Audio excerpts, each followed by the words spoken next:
Okay, we're right back. Come on in, hit the like button, brothers and sisters. Hit the like button. This is where we'll be doing our blogs going forward. So make sure you subscribe. There's a lot of good things coming down the pipeline for GOCC Media. Let's pick it up from where we left off at now. Verschifft. Oder sie werden durch die Sahara nach Nordafrika getrieben. Viele sterben schon bei den Überfällen auf die Dörfer. Viele an den Strapazen des Transports. Wer auf den Sklavenmärkten ankommt, wird kastriert. Laut Ndiaye überlebt nur einer von 5 diese gefährliche Operation. Die grausame Prozedur trifft alle, die Männer, die auf Plantagen oder im Bergbau schuften, ebenso wie die, die im Haushalt arbeiten oder die Harems bewachen. Diese Eunuchen findet man noch Anfang des 20. Jahrhunderts. Die Araber und die Nordafrikaner waren Rassisten. Sie verachteten die Schwarzen. Deshalb wollten sie nicht, dass sie in ihren Ländern Kinder zeugten. Das erklärt, warum es dort heute keine starke schwarze Diaspora gibt wie in den USA, die eine Aufarbeitung dieser Geschichte fordert und eine Wiedergutmachung. An die Sklaverei der Europäer wird auf der senegalesischen Insel Gorée erinnert. Hier wurden Tausende eingepfercht und nach Amerika verschifft. Solche Erinnerungsorte forderten Ndiaye auch für den brutalen Menschenhandel der Moslems. Der ist für ihn ein Völkermord, denn ein Volk von Kastrierten kann keine Nachkommen zeugen und stirbt zwangsläufig aus. Die Versklavung geschah übrigens im Namen Allahs. Der Koran hat die Sklaverei niemals unterbunden. Im Gegenteil, es gibt viele Stellen im Koran, die die Versklavung von Nichtmuslimen empfehlen. Und im Gegensatz zur Ächtung der Sklaverei im Europa der Aufklärung gab es nie auch nur einen arabischen Intellektuellen, der sich je für die Sache der Schwarzen eingesetzt hat. Im Sudan rufen die Araber schon im 7. Jahrhundert den Dschihad, den heiligen Krieg gegen die Schwarzen, aus. Noch heute werden hier Tausende von ihren eigenen Landsleuten versklavt.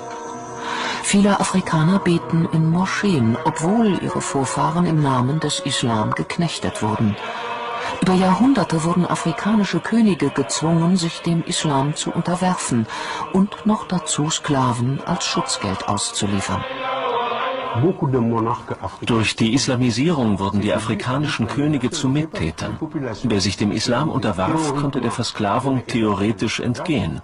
Wer kein Moslem werden wollte, sollte gezielt gejagt werden. Das war der Grund für die Kollaboration und das entfachte viele Kriege zwischen den afrikanischen Völkern. Die Europäer schauen bis ins frühe 20. Jahrhundert zu. Obwohl sie den Menschenhandel längst verboten haben, dulden ihn die Kolonialarmeen vor Ort.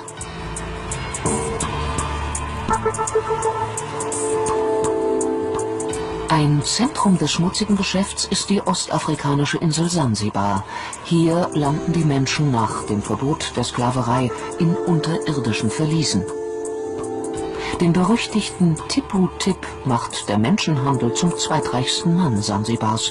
Noch nach 1920 schuften Sklaven auf den Plantagen der Insel. 13 Jahrhunderte Sklaverei aufarbeiten. Dafür gibt es offenbar weder in Afrika noch in der islamischen Welt Bereitschaft. Es gibt eine Solidarität zwischen den Afrikanern und den Arabern wegen der gemeinsamen Religion, dem Islam. Man zieht es vor, über diese schmerzhafte Geschichte nicht zu sprechen. Man richtet die Aufmerksamkeit lieber auf die Schuldigen, die alle schon kennen, die Europäer und die Amerikaner. Tidiane Ndiaye will das nicht hinnehmen. Weder als Intellektueller noch als Enkel eines senegalesischen Königs. Und auch nicht als Moslem. Christian men who refused to submit to the Islamic movement have been imprisoned, beaten, and oftentimes mutilated.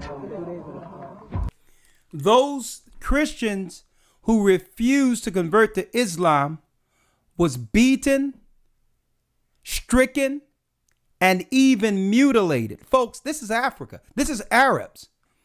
We need to get out of this thing saying the white man, Ishmael, have done even worse. Just as worse. Others have been hung, nailed to trees, or drowned in the river Nile. I must admit that I too, among hundreds of millions of educated people, was under the impression that the African slave trade was the sole responsibility of the Christian Europeans, the white race. That is, until I started exploring the subject in greater depth, and especially after reading an incredibly enlightening book called The Legacy of Arab Islam in Africa by John Alambila Azuma. My whole perspective and understanding has changed dramatically, and I would like you to tell us more about this subject. The success of Muhammadan Islam in deceiving, misinforming, deforming and contorting both history and reality over a period of almost 1400 years has been astounding. That is, until now. The greatest tragedy about this particular subject is that most of the descendants of African slavery, the black people in the Americas, around the world, as well as among the African blacks, are totally ignorant of the actual facts. Before we lose the concentration of our listeners, I would like to make the following statement and then prove it. That the worst, most inhumane and most diabolical institution of the black African slave trade was initiated, refined, perpetrated and implemented by the Mohammedan Arabs and later aided and abetted by the black converts to Mohammedan Islam. I predict that, as usual, the two subcultures, those of denial of facts and of political correctness, will attack us without once disproving a single statement and or conclusion that we make.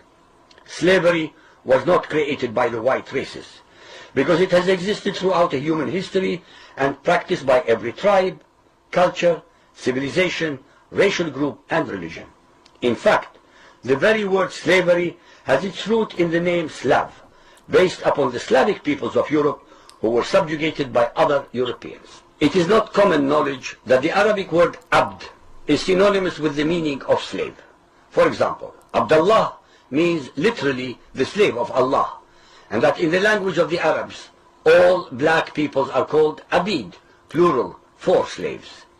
While much has been written concerning the transatlantic slave trade, surprisingly little attention has been paid to the Islamic slave trade across the Sahara, the Red Sea and the Indian Ocean.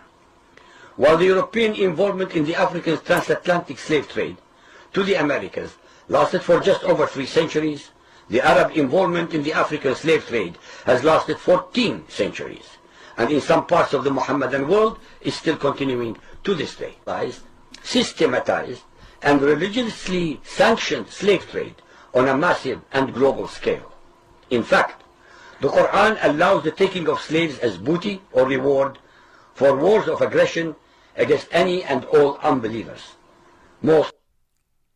Now, folks, mind you, they come to our country with that belief of Muhammad.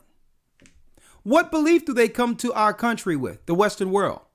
Let's hear it again. Across the Sahara, the Red Sea and the Indian Ocean. While the European involvement in the African transatlantic slave trade to the Americas lasted for just over 3 centuries, the Arab involvement in the African slave trade has lasted 14 centuries, and in some parts of the Mohammedan world is still continuing to this day. Systematized and religiously sanctioned slave trade on a massive and global scale. In fact, the Quran allows the taking of slaves as booty or reward for wars of aggression against any and all unbelievers. Hold up. Christian boy. So it's allowed under the Mohammedan codes, according to Islam, to use slaves for nothing. You can steal them, kill them, and use them as booty, which is really spoil. That's within the codes of Islam. And folks, do not that show out in our community when they come over? This is why, that's right, they'll come over, set up stores and shops and all those things and bring their family, because we're nothing more than booty to them. According to not just, their personal thinking, but it's rooted in the Islamic belief that the majority of, like the slave trade that Esau practiced, was perfected through the Arabs. Why? Because the Arabs had something different opposed to white people. They were able to convert and force black people into Islam, okay, during the time of the Crusades, and use them as Moors to convert others into their destructive ideology. The white man looked at that and said, "Oh, now that's cold. How you doing that?" It's one thing to have a race war. It's another thing to convert a people and have them fight the war for you.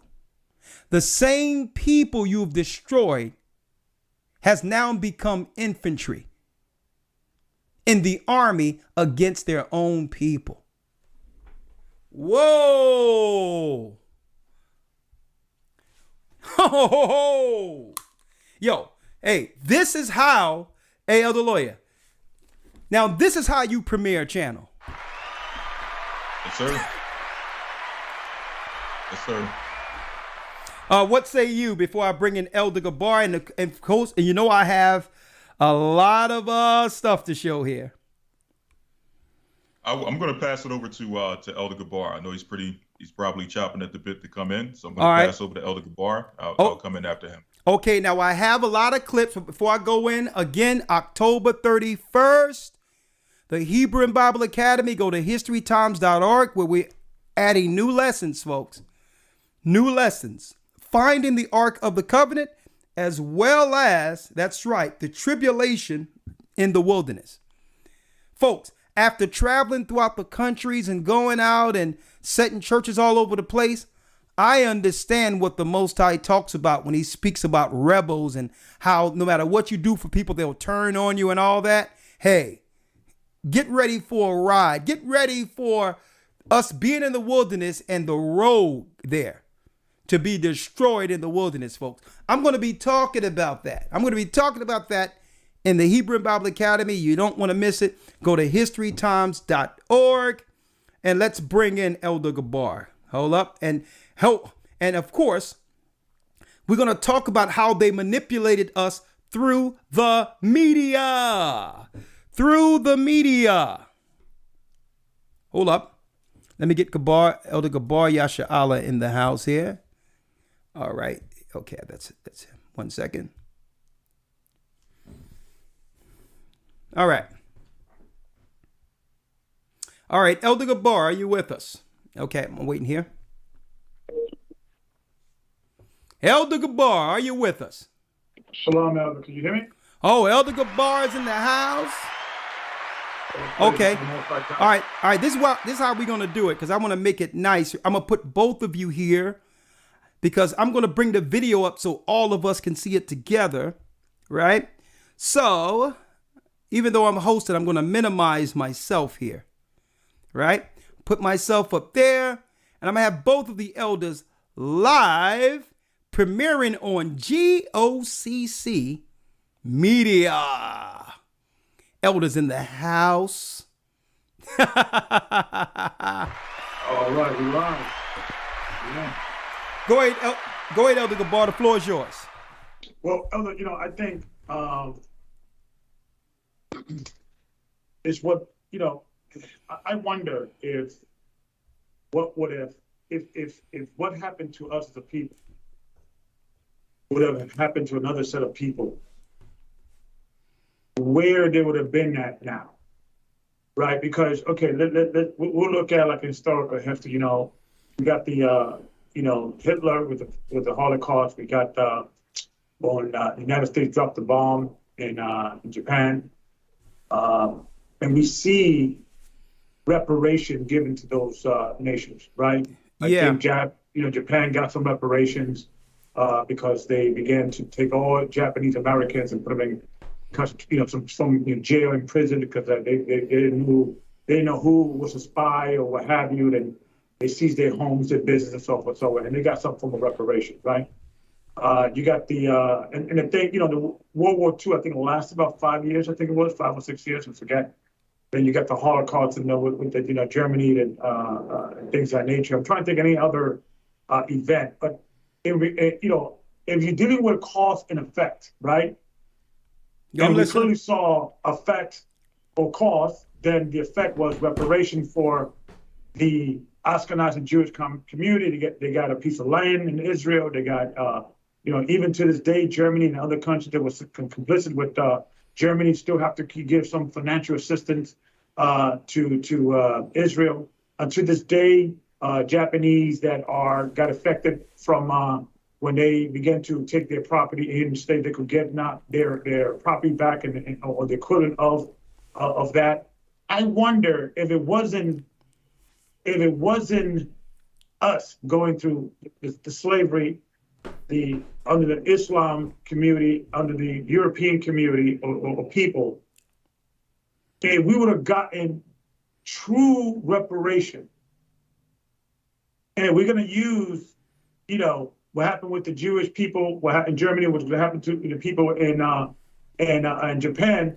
And I'm not knocking them for expecting reparations for what happened to them. Yeah. But I wonder what could, given to the history, what will be a proper reparation? See, and it's almost on you can't even put a dollar sign on or a scenario. And I think the most I set it up that way because really the proper reparation will be give back the children of Israel the entire planet because God has appointed a God-chosen people as to be his ambassadors. And I think he set it up this way to say, okay, this is the proper reparation. It says, you guys didn't want to give the people a piece of land, give a people, right now, the United States of America has the ability to give every descendant of slaves, okay, a piece of land, 22 acres. Did you start with 22 acres? My friend, let's go with the 15 acres, acre and a mule. Right. Yeah. But if you calculate that in interest, it'd probably be a few hundred acres, right? Just give them what's proper, what they promised us, okay, and so forth, so on. It could change things around, with land ownership and things of that nature, and proper. And not only dealing with that, what happened to all the money they stole from Africa? If you just do, it will be within the trillions. But I wonder what would have happened if it was Chinese people that has happened to Polish people or Russian people or Italian people or Arabic people. Yeah. So I think what is happening is that we need to understand that this is really a double standard when it comes to with people of color, and this is it's not a United States problem, it's a global problem. You got the brothers over there in India, the untouchables.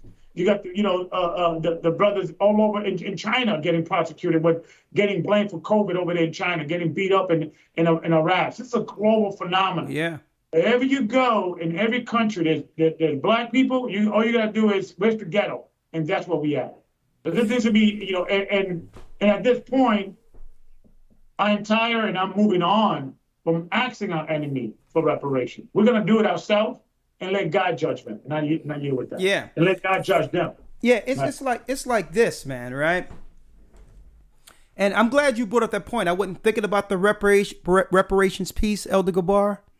But one thing that stands out: what's so heinous about these other people? What's so heinous concerning what was done to these other people, where they would leapfrog the transatlantic slave trade? How can the Japanese being put in internment camps until the war was over supersede the transatlantic slave trade? What made them look at the Japanese and say, or even Hiroshima and Nagasaki? Mm-hmm. Like they can look at that and say, you know what, let's leapfrog an entire black holocaust of biblical proportions. Mm-hmm. I mean, even listen, the Holocaust, the Jewish people, whatever. Listen, they are in enough power to keep that on the conscience of people, keep it on the consciousness of the minds, to show people why there should be some level of sympathy and reparations for them. Okay. We're not saying that they shouldn't get anything. If someone treats you a certain type of way, that's right. There should be restitution. How can everyone politically leapfrog us? That's the question. And you know what I hate more so than everything? And I'm going to show you how we got here, Elder Gabar. And I'm going to keep all this through. I like this, the way this looks. What makes me sick concerning all of this when it comes to that, right? They politically tell us or shape the ideas of what our community should receive. They'll talk about stuff that we're not even concerned about. Mm-hmm. The same time Ice Cube was talking about reparations, they was talking about black women and child mortality. Child mortality, saying that children are disproportionately die at birth with blacks opposed to any other race. Mm-hmm.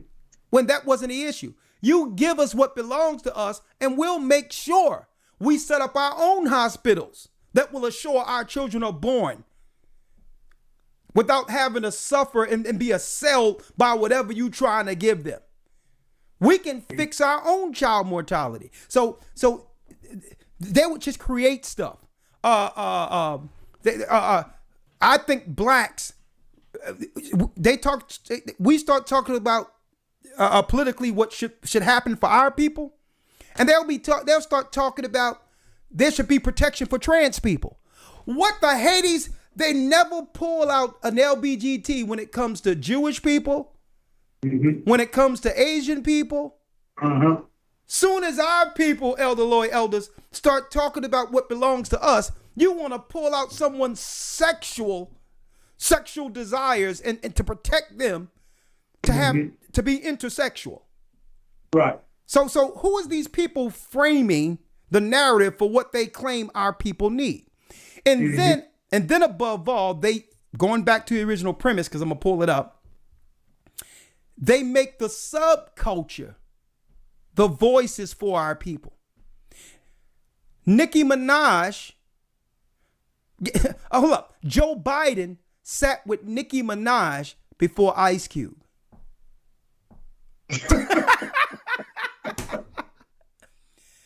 What's that about?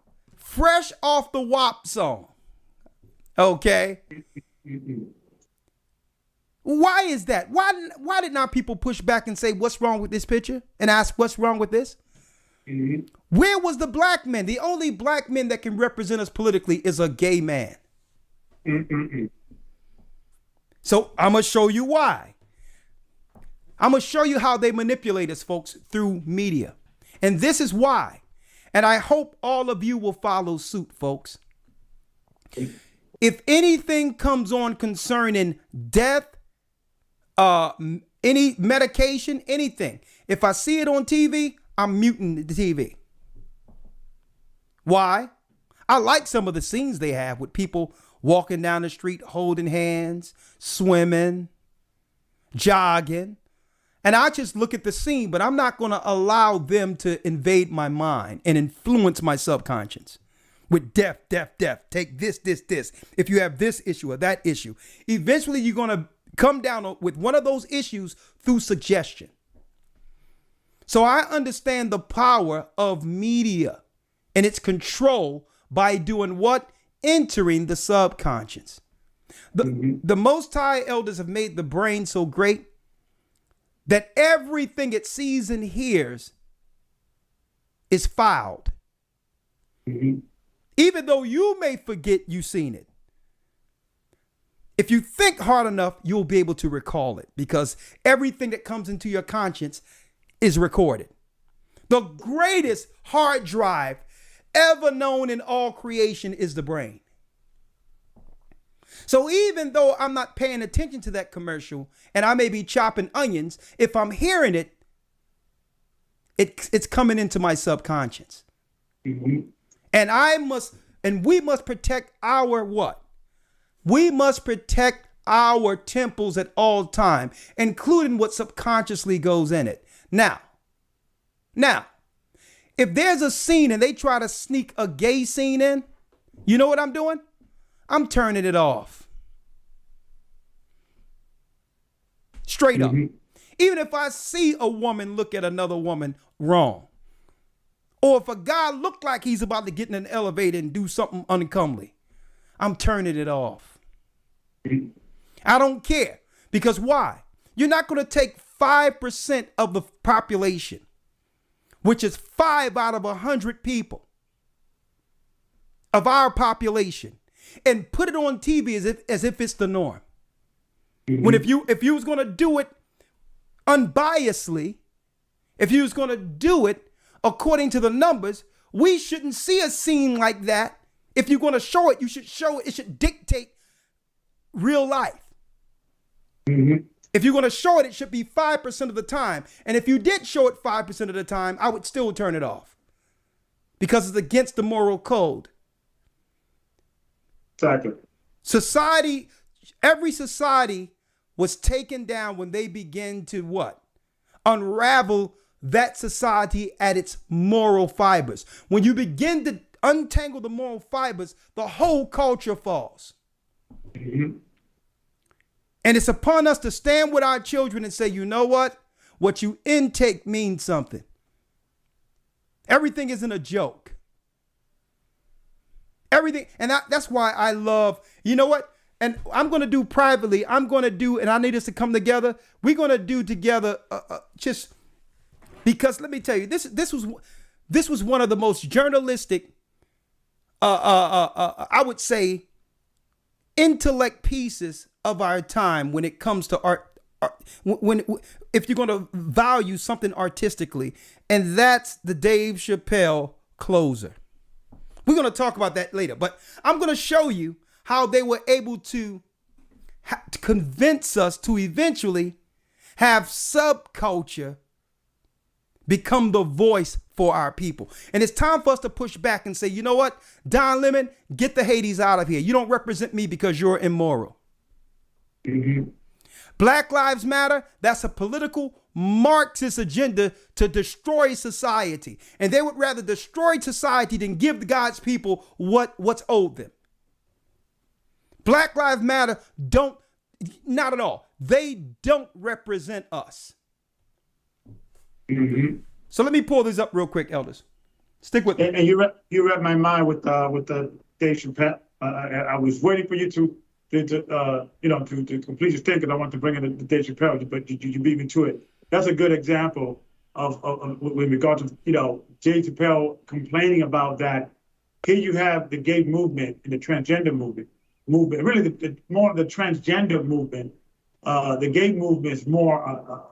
Is much more ancient in regard to time, or in regard to protesting and being wanted to be recognized. Transgender is a fairly new movement. I think in the last 10 years, they have surpassed the black movement in regards of getting accepted. Now we got bathrooms that we got schools now that needs to accept co-accept these children to go into the bathroom they prefer. And by the way, Elder, there was a case that you have a teenager, it's kind of gross, teenager transgender person actually raping a woman, a girl. Are you kidding me? And yeah, I'm gonna show you the article. And the father went to the school and he got arrested because he wanted to go and raise some hell. And I'm gonna show you the article. They covered it up because they're trying to pass these laws and they don't want to demonize it or what have you. But I'll send you the article. Hey, that's what's going on. It's all coming out. The highest numbers of domestic abuse is amongst the LGBTQ community. That's a fact. And they suppress that. They suppress it. But I digress, right? I digress. One thing Dave Chappelle said, he allowed us to have the conversation that it stood out. That the baby, a rapper, is now being ostracized for his opinion. He's free to have it, whether you agree with him or not. He shouldn't be canceled for an opinion. So Dave Chappelle said he was once arrested for killing a black man. Now, mind you, it was self-defense, but he could kill a black man and still be popular throughout the earth, right? And make generational money for his family for killing a black man, but can be canceled for offending a gay person with words. So who's more powerful? Where you can be congratulated and incentivized for killing a black man, you'll get street cred, and now everyone loves you because you killed a black man. To show you show you the less worth of a black man. Mm-hmm. You could be celebrated with what? Record deals and everything else, and no one will say nothing. Why? Because you're supposed to think that that the best black man is a dead one. Look what they did to Christ. You're supposed to think that. But if you offend a gay person, your career is over. What's wrong with that picture? You didn't hit a gay person. You didn't harm a gay person. They just didn't like your words, and you're canceled. And I don't want to hear no one talk about that R. Kelly crap no more, because the Mann Act was actually put into place in the 1900s, the early 1900s, to keep white women from running over the tracks, marrying big black men. Mm-hmm. It was that boxer, Joe Jackson. Yep. Jack Johnson. Yeah. Jack Johnson. Excuse me, Joe Jackson. Jack Johnson. All those white girls was running to that boxer. He was knocking cats out, and they created a law to stop white women from dealing. A white woman would run across the tracks to deal with a black guy, and white people deemed that sex trafficking, which is a shame. And let me say this. And they keep on bringing up underage girls. Well, why didn't they charge him with underage girls? Why didn't they charge him for that? Why did they go with this sex trafficking crap? Because it's the law they use when they have nothing else. And they're taking $1 billion catalog away from that man's children. That's why. And that's the only reason I would stand, not for R. Kelly, but where's R. Kelly money that goes to his children? His children don't deserve Jewish people and other people in the corporate world to spend the money their father labored for them. I'm not for R. Kelly. Where's his money? His money belongs to his children. That's what I'm standing for. And our people will sit back and allow these guys to rob this guy blind. They don't care about no black girl. They don't care about young girls. They got young girls. What do you think Epstein Island was about? You think they shut down that island? But I digress. Come on, Elder Gabar. I'm sorry. Yeah, just Google this, anybody. Laws that were created because of racism towards black people. Let's go down the list. Marriage license was created after slavery to stop black men to marry who they want. To make it a situation, because prior to that, during the time of slavery, marriage was a thing between the village or the community and the church. There was no record to be officially considered to be married, in regards of marriage. Then you got the Jack Johnson laws that you can't go from one state to another to have a relationship with a woman, or some crazy scenario. Right now, within sports, when basketball players, when African American began to come in, the tribe of Judah began to come in, they had to change certain rules because of us.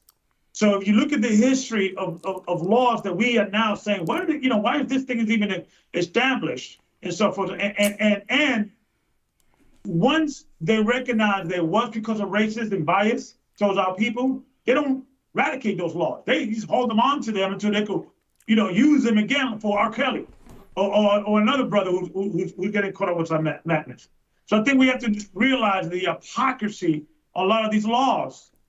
Look how many brothers, and I'm not for or against, I'm not for hemp and things of that nature. You know how many brothers in the 80s, in the 90s got locked up for just having an ounce of marijuana now is legal now. You can walk around with it. It's all these laws, the 1, 2, 3 strike laws. All these laws are catered to lock up and jam up our people, and no one is really talking about these things. Yeah. No one is suggesting these things, and he's keeping on in the back burner until they need it again to find some justification. So I yield with that.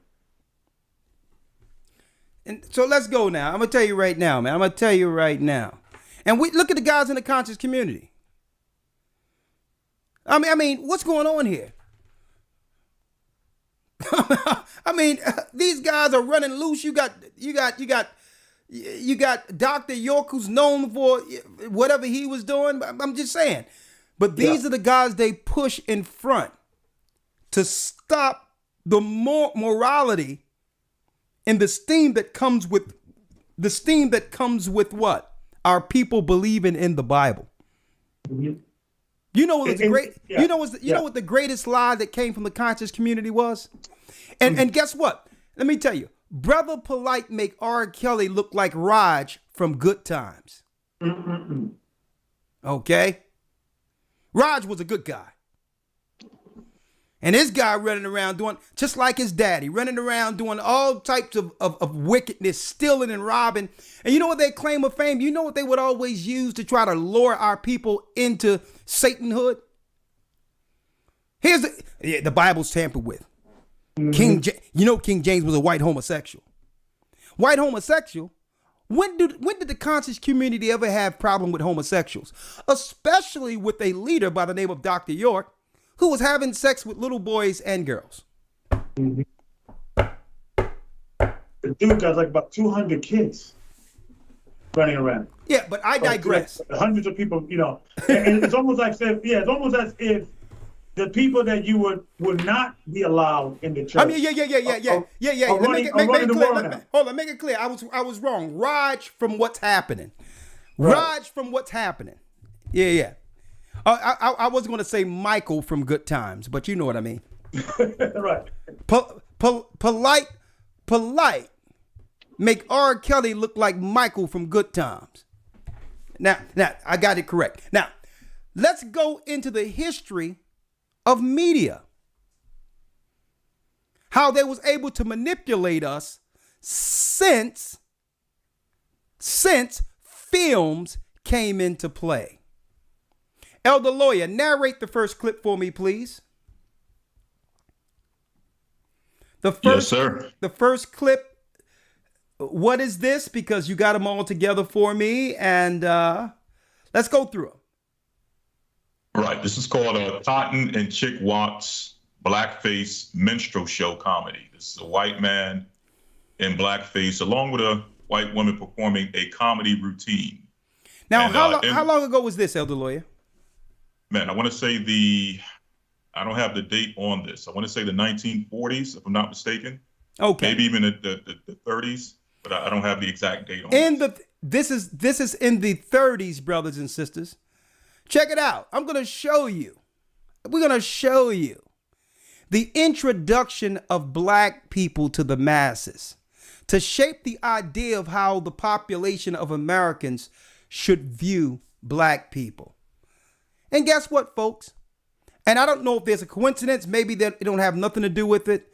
But the majority of, if not all of the studios in Hollywood and others were created and ran by Jewish people. Now, I don't know if there's any reason behind that. It's just so. Maybe they just like films.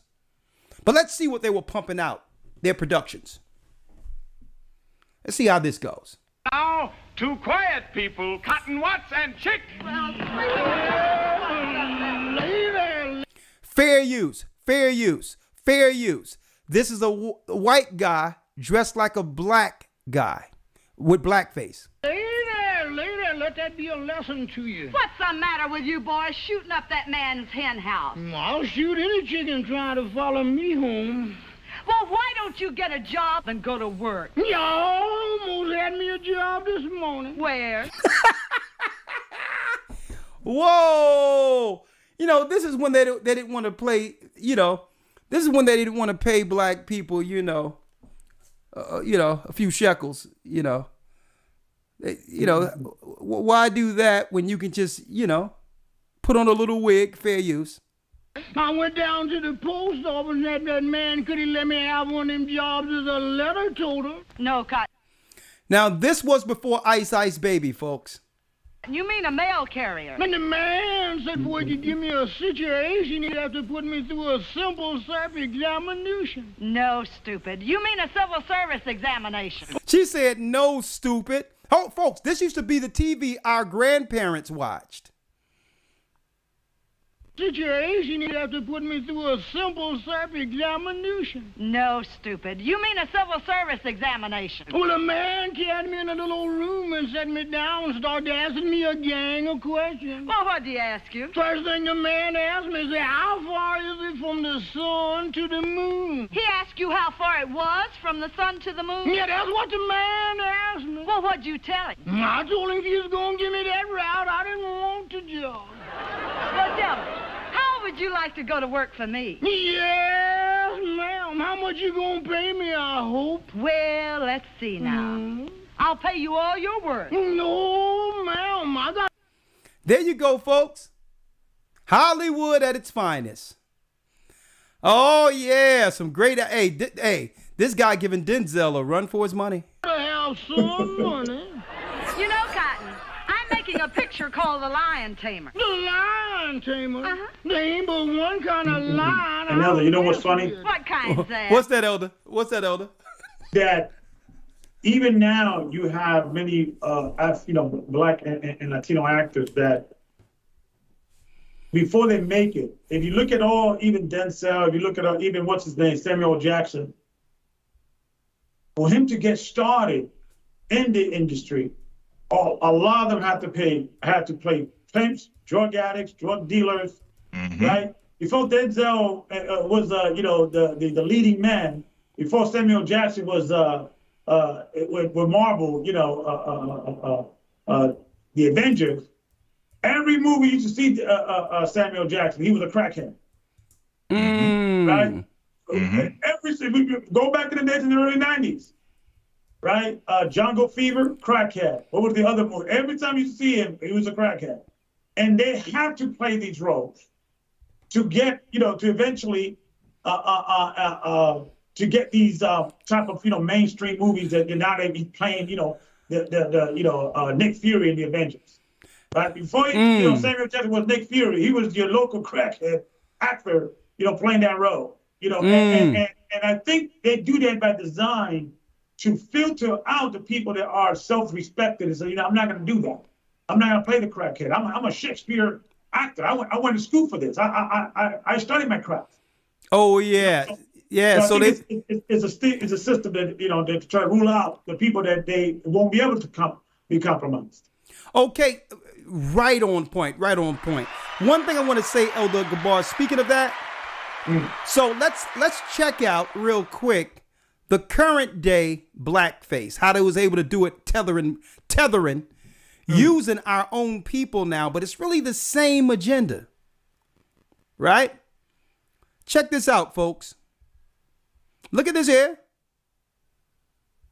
And while you're pulling it up, if I can mention real quick, just off the back of what Elder Gabar just stated, the perfect movie that encapsulates and captures the spirit of, as you stated, having to play these certain roles in order to get into Hollywood and to eventually work your way up. But starting off as pimps and crackheads, drug pushers, prostitutes, and things of that nature, the perfect movie that encapsulates that is Hollywood Shuffle.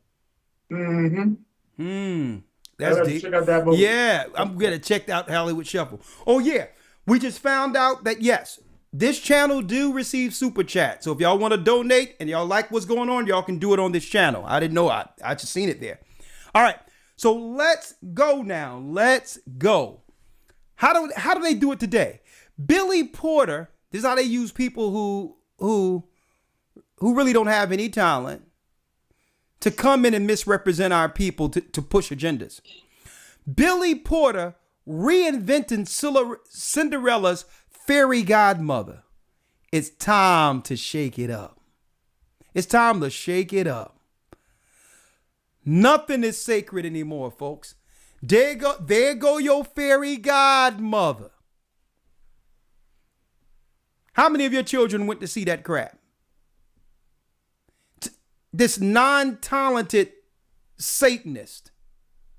He can sing though. But I know his mother should have been watching him in that choir. He should have watched that choir director. I'll tell you that.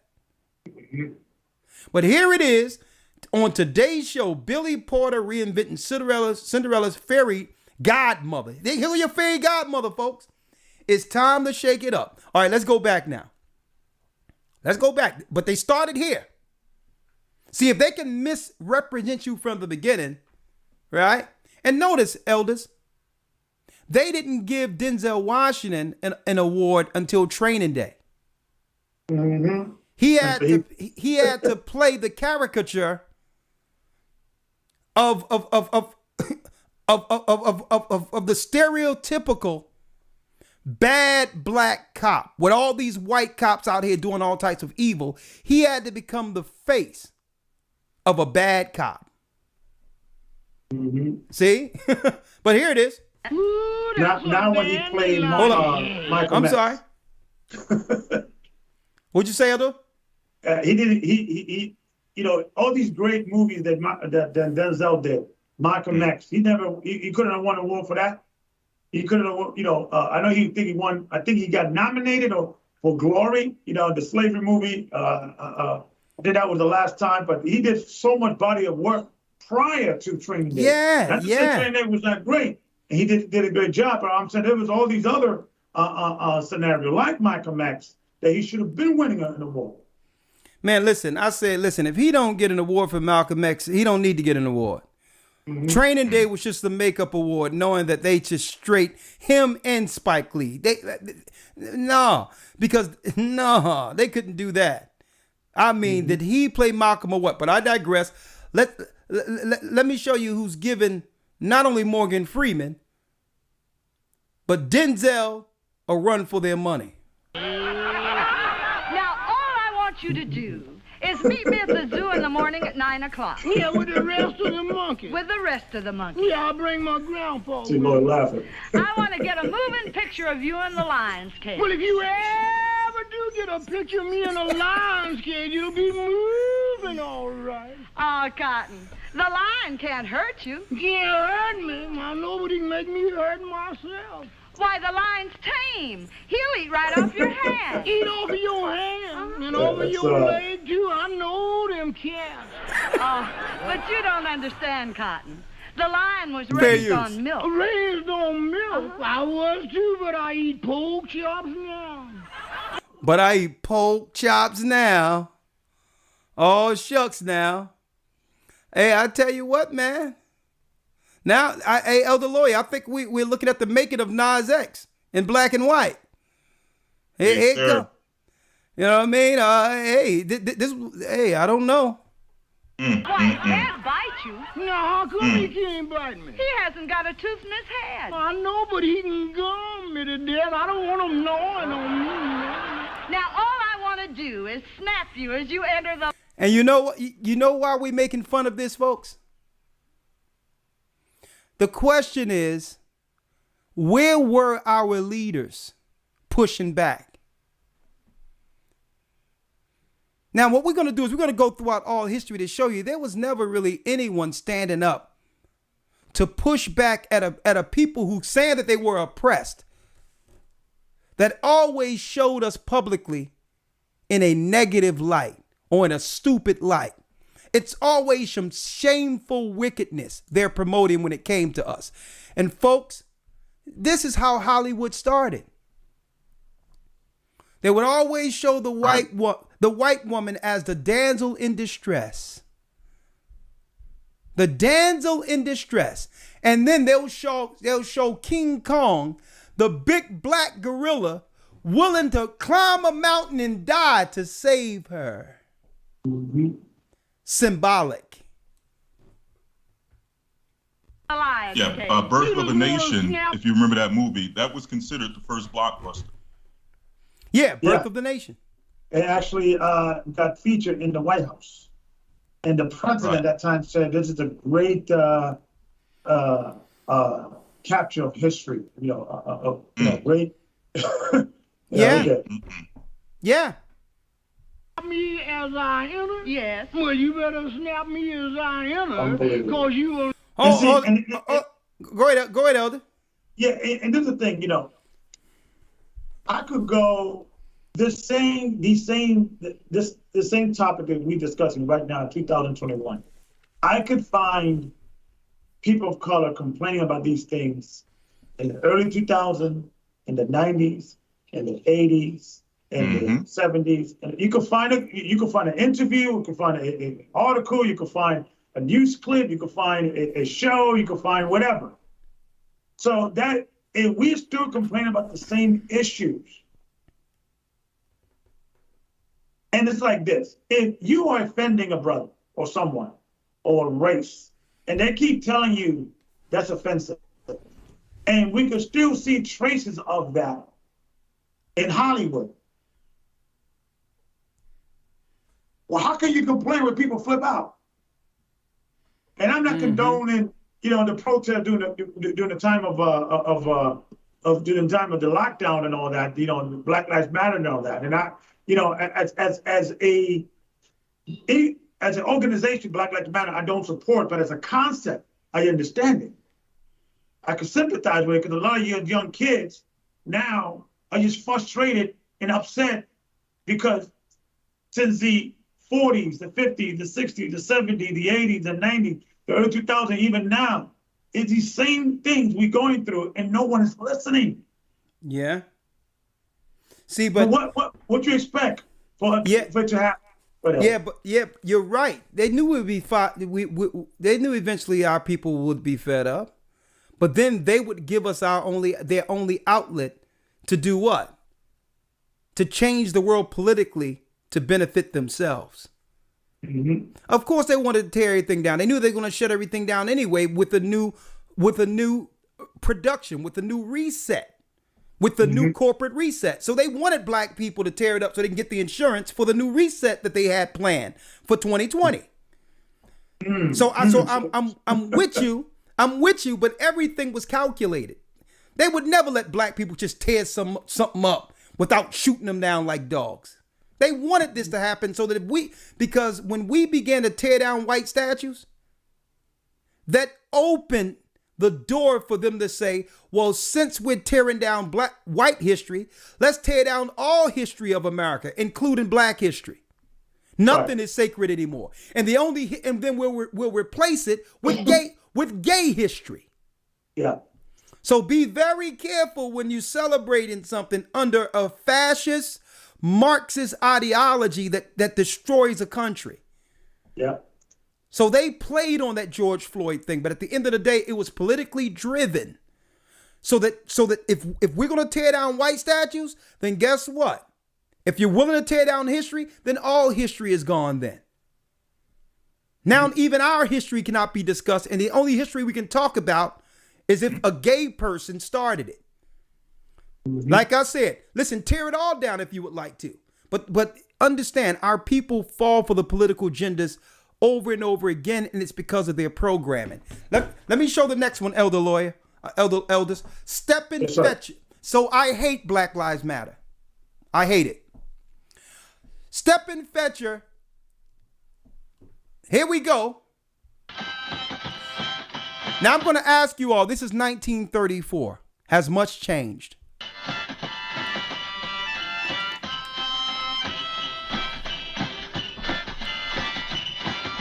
Fair use. This is fair use for educational purposes only. My wife and I live all alone in a country called our home. Ain't for nothing, that just like mother and dad. Yeah, and I got a spare one of them. Desolate. She real.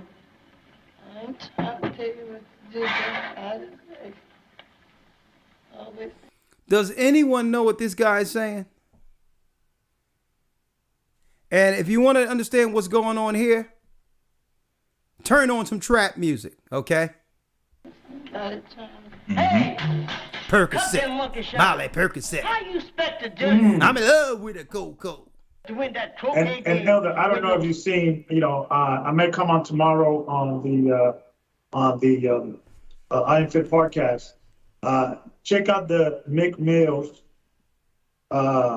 new album cover. It's getting a lot of pushback on the situation because it's once again showing our sisters in a negative perspective, using art and music and entertainment to once again continue perpetrating the same negative stereotypes. So I might come on to that after the show with Bishop Amath because of discussion on this new album of Mr. Mick Mills. Well, you know what? You know what? I'm going to look at that, but you know what? They have a plan for Meek Mills. And Brother Meek, I know you from Philly. If you're hearing this, brother, man, watch out. They're seeking to R. Kelly you, man. And how do we know that? A woman was interviewed by another sister in Chicago. And this sister says she have a child. It's Meek's, and she was 15 years old when he met her. You can tell that it was constructed. She said she was 15. She was at a party. He thought she was feeling him, and she fell out. So you know what that means. She fell out. It's the R. Kelly story mixed with Bill Cosby all in one, and you can tell that it was constructed for her. So watch out. Here it comes. Well, you're about to receive it. The Mann Act is coming because you know what? When he's talking about prison reform, hey, let me tell you, he started waking listen, prison is free labor. And America have more black people, more people incarcerated within this country than any other country in the world. And any time in history. In history. Yeah. So there's more people in jail today than time of slave being enslaved in slavery time. Yeah. So when I seen the video, I'm like, they dropped it just like they dropped it with that garbage, Surviving R. Kelly. They'll drop it, a little fanfare. They'll put it out there because what they're doing is they're dribbling evidence out there. And they're going to claim it was all spontaneous and organic. But when I seen that yesterday, I'm like, oh, here he come. It's coming. And hey, anyone that has generational wealth and has the same skin like this, watch out. That's all I have to say. All right, let's see the next one. Step and Fetcher. Let's see the cartoon. Let's see 1944. Eliza on the ice. This is what our children were looking at. Are you ready, Liza? I's ready, Uncle Tom. I's ready, Uncle Tom.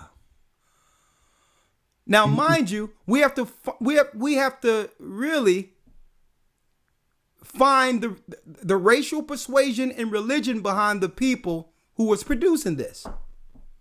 Ready, Liza? I'm ready, Uncle Tom. Universal. This is Universal and Disney. Who started Hollywood? Yeah, exactly. Universal and Disney. Let's do it again.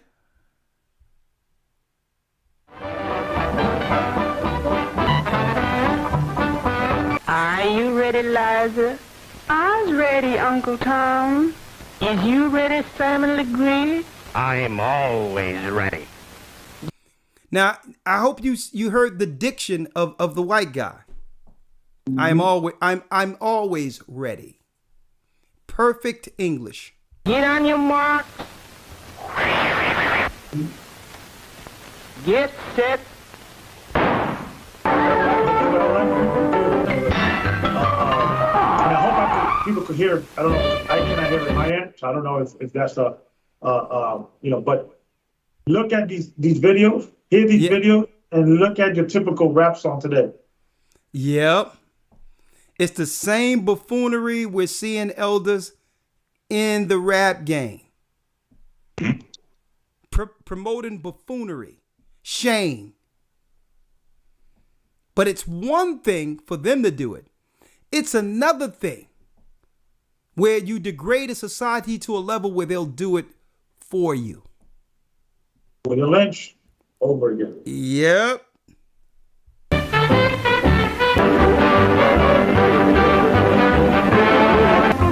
Hold up. They got the watermelons working.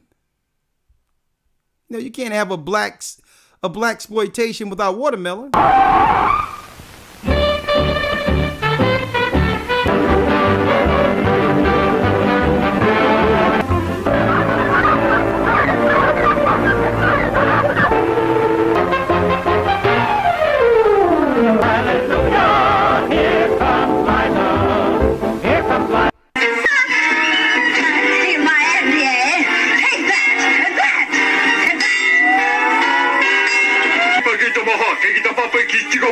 Unquote. Little Audrey, is you reading by that moonlight again? Land 6 child, I was warned, and we warned you 1,000,000 times. That moonlight makes you have bad dreams. Oh, I don't believe it. You is the most disbelievable. Now look what they was promoting back then. It's a shame. Trying to mock our sisters. Every time they show a sister, it would show a sister like this, speaking like this, overweight. Leaving, child, I was gonna tuck you in, and you go to sleep right this here minute.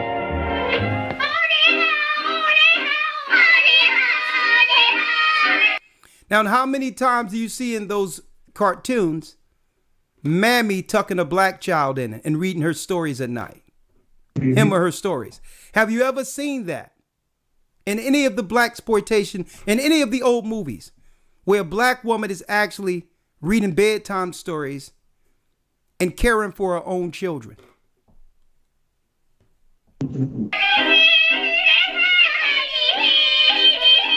See, but I'm saying this is because why? It doesn't matter the time. They'll just slide new actors as the time go on into these same slots, these same caricatures. Nothing's changed, folks. Nothing's changed.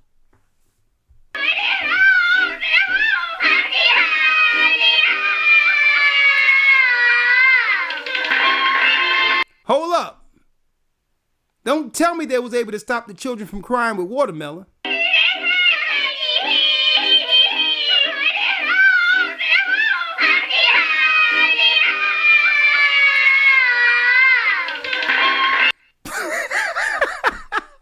That's enough of that.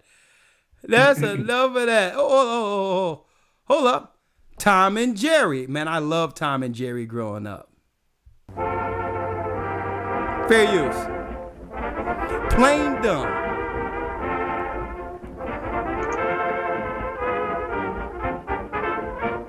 Gene Roddenberry. John Foster.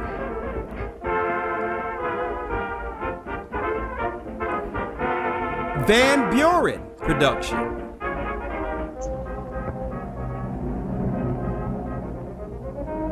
If we make this non-stop flight to Africa, we'll be heroes. Let's get straight to it. Let's get straight to it. The plane crashed.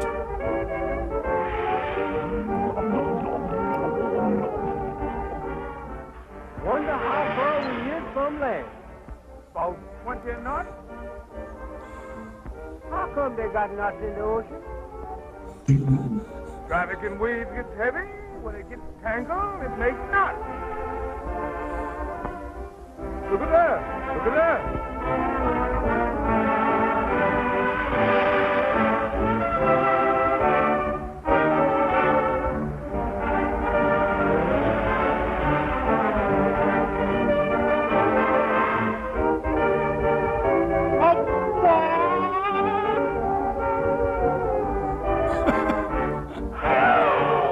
I told you I didn't want to go to Africa.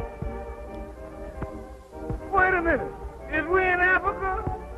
I told you I didn't want to go to Africa. Wait a minute. Are we in Africa? No, we ain't in Africa. Does it look like we is gonna get to Africa? It sure don't.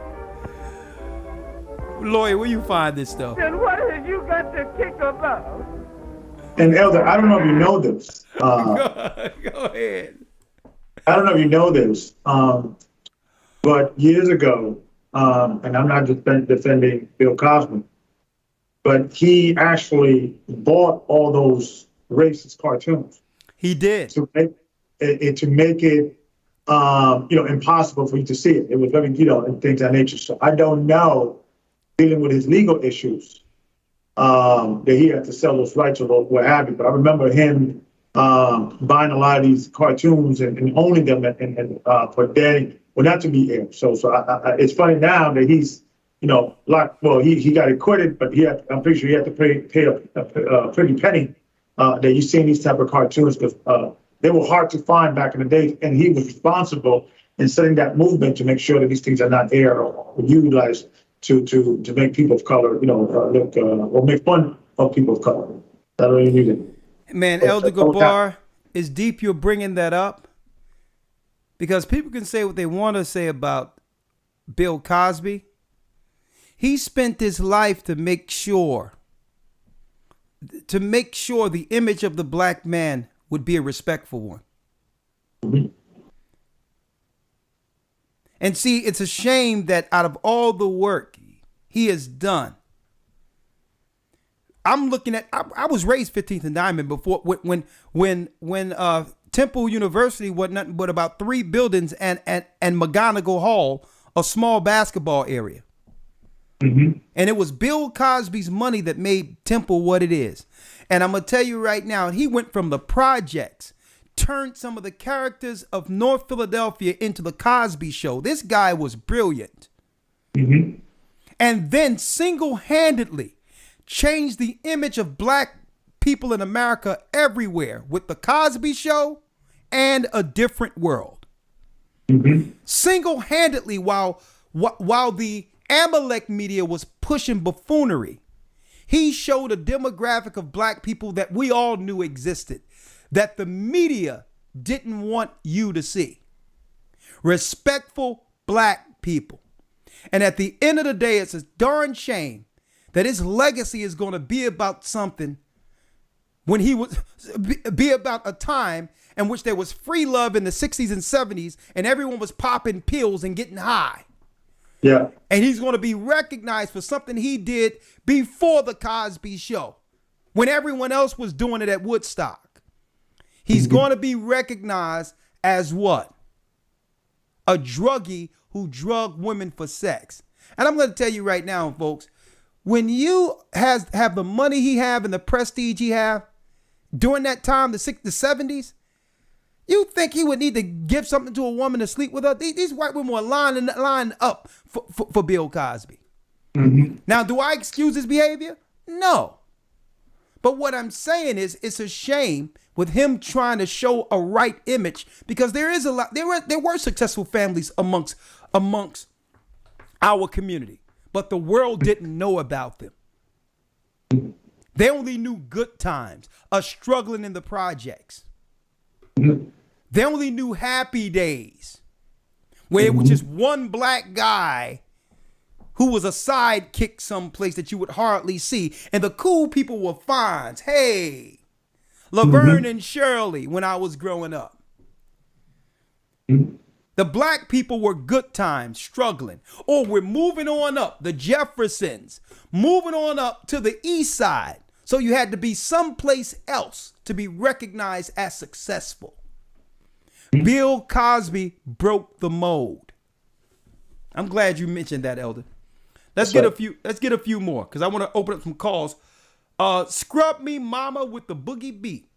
1941. I know this is nice. This is modern day trap music.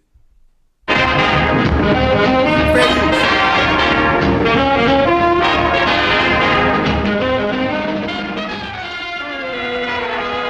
Fair use.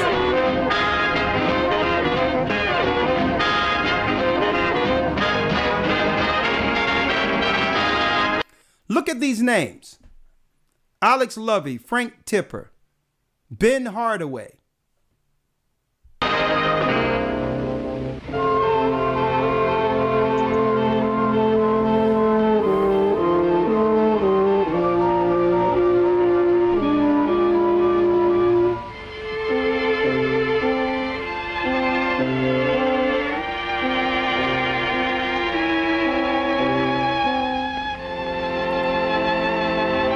Lazy Town Laundry. So who's washing at Lazy Town Laundry?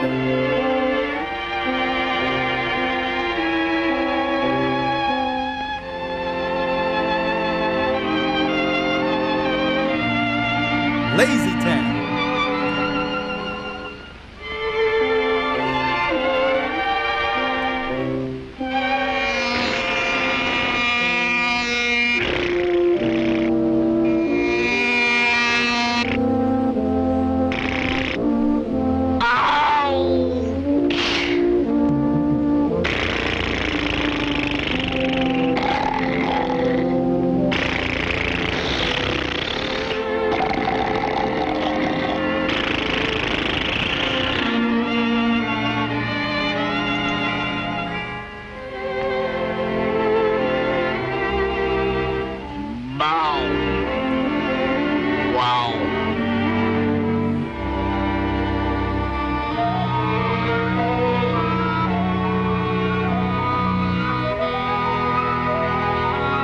Fair use. Fair use. Educational use only. Education. Fight.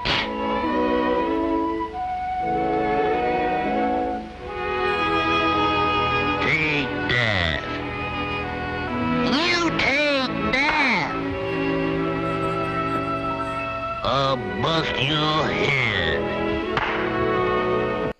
1941, folks.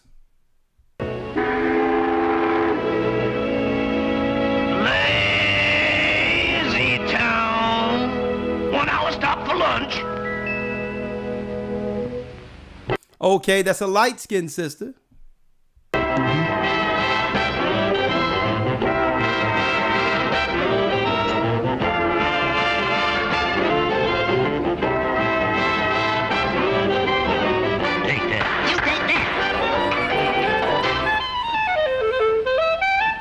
Listen, Mammy, there ain't no way to wash clothes. What you all need is rhythm. What do you all mean, rhythm? And see, folks, y'all thought Lizzo was a new creation. We all thought that the caricature of Lizzo was a new creation, right? I'll show you what I mean. In Harlem, there's a little place where everyone goes to see the way a woman washes her clothes. If you like boogie woogie rhythm, she's gotta be. Let the boogie woogie washer woman give you a treat. On every afternoon at 1 the sessions begin, and all the boys from all the bands come down and sit in. They sit around and knock each other out when they play, while the boogie woogie washer woman washes all day. Rubbly up dub, that's just the way she rubs. Rubbly up dub. Now, brothers and sisters, I'm going to bring it back to you elders real quick, but folks, have much changed? It's gotten worse, Elder. Have much changed? Listen, I'd rather watch this and compare what was out there now. You know, watch a typical rap video these days. Forget about it. You know, it's insane. You know, it's bad then, it's getting worse now. Let's see if much changed real quick. Fair use. Let's see if much change. Fair use. You finna online date chat, find a mate chat, open up BOK ass, okay yeah, profile picture looking tight chat, nice chat, got your bio reading right chat, precise chat, but before you find a date chat, you fair gotta use. wait chat, gotta go back to Nate chat, get it straight chat, girl you look good, want you vax that thing up, you's a handsome young brother, want you vax that thing up, dating real life, you need to vax that thing up, feeling freaky all night, you need to vax that thing up, girl you look. Has much changed, folks?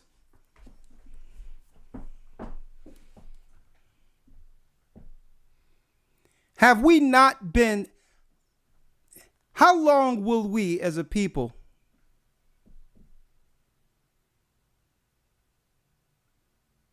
How long? How long as a people will we continue to be manipulated? Have anything changed?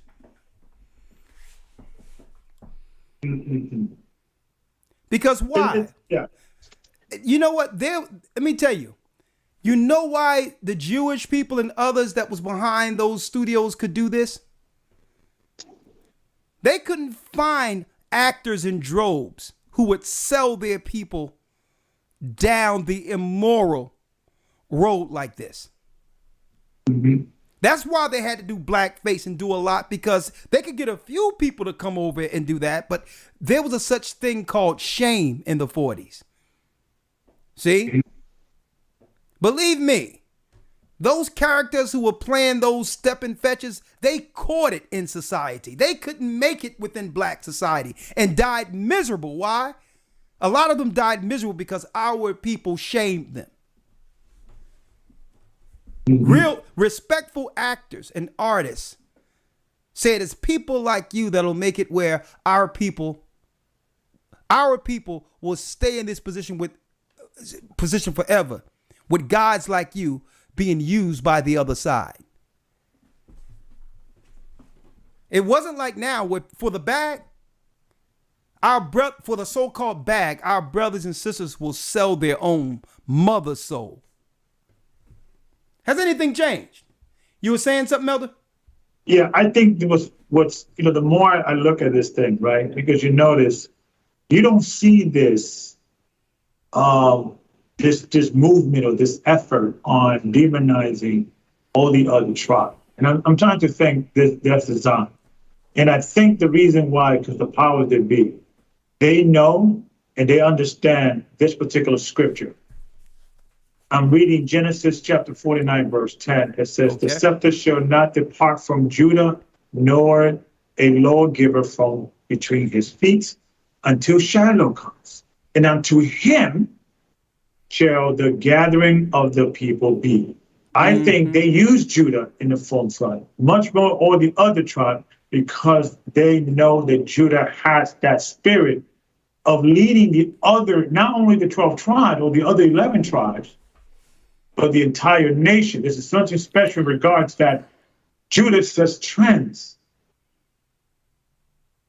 And that's why you don't see they're leading that in the Puerto Rican community, in the Mexican community. It's mostly with Judah. Yeah.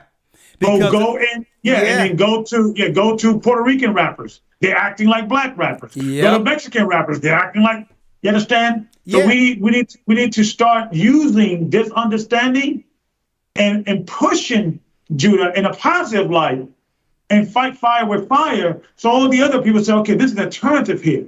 We have to make righteousness cool. Exactly. And see, and that's why I played R.E.I. and Malak's song, The Jungle. I'm only going to promote something positive with a message that will uplift our people. No more of this crap. Mm-hmm. It's time for us to push back. And Elder, you're right on point with what you're saying. It's time for us to push back. And I'm gonna tell you this right now, Elder Lawyer. Let's get a byword real quick. Mm-hmm. Where it talks about a byword in the Deuteronomy, the 28th chapter. It's time for us to. We've been manipulated. Why? Yeah. Think about this.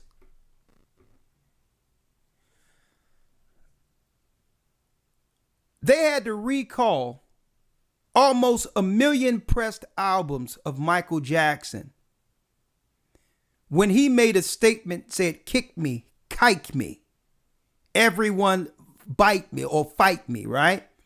Kike is actually what? A degrading word or demeaning word to Jewish people. Mm-hmm. It was a derogatory term that was placed on them by the Germans. Now, Michael Jackson wasn't calling them the name.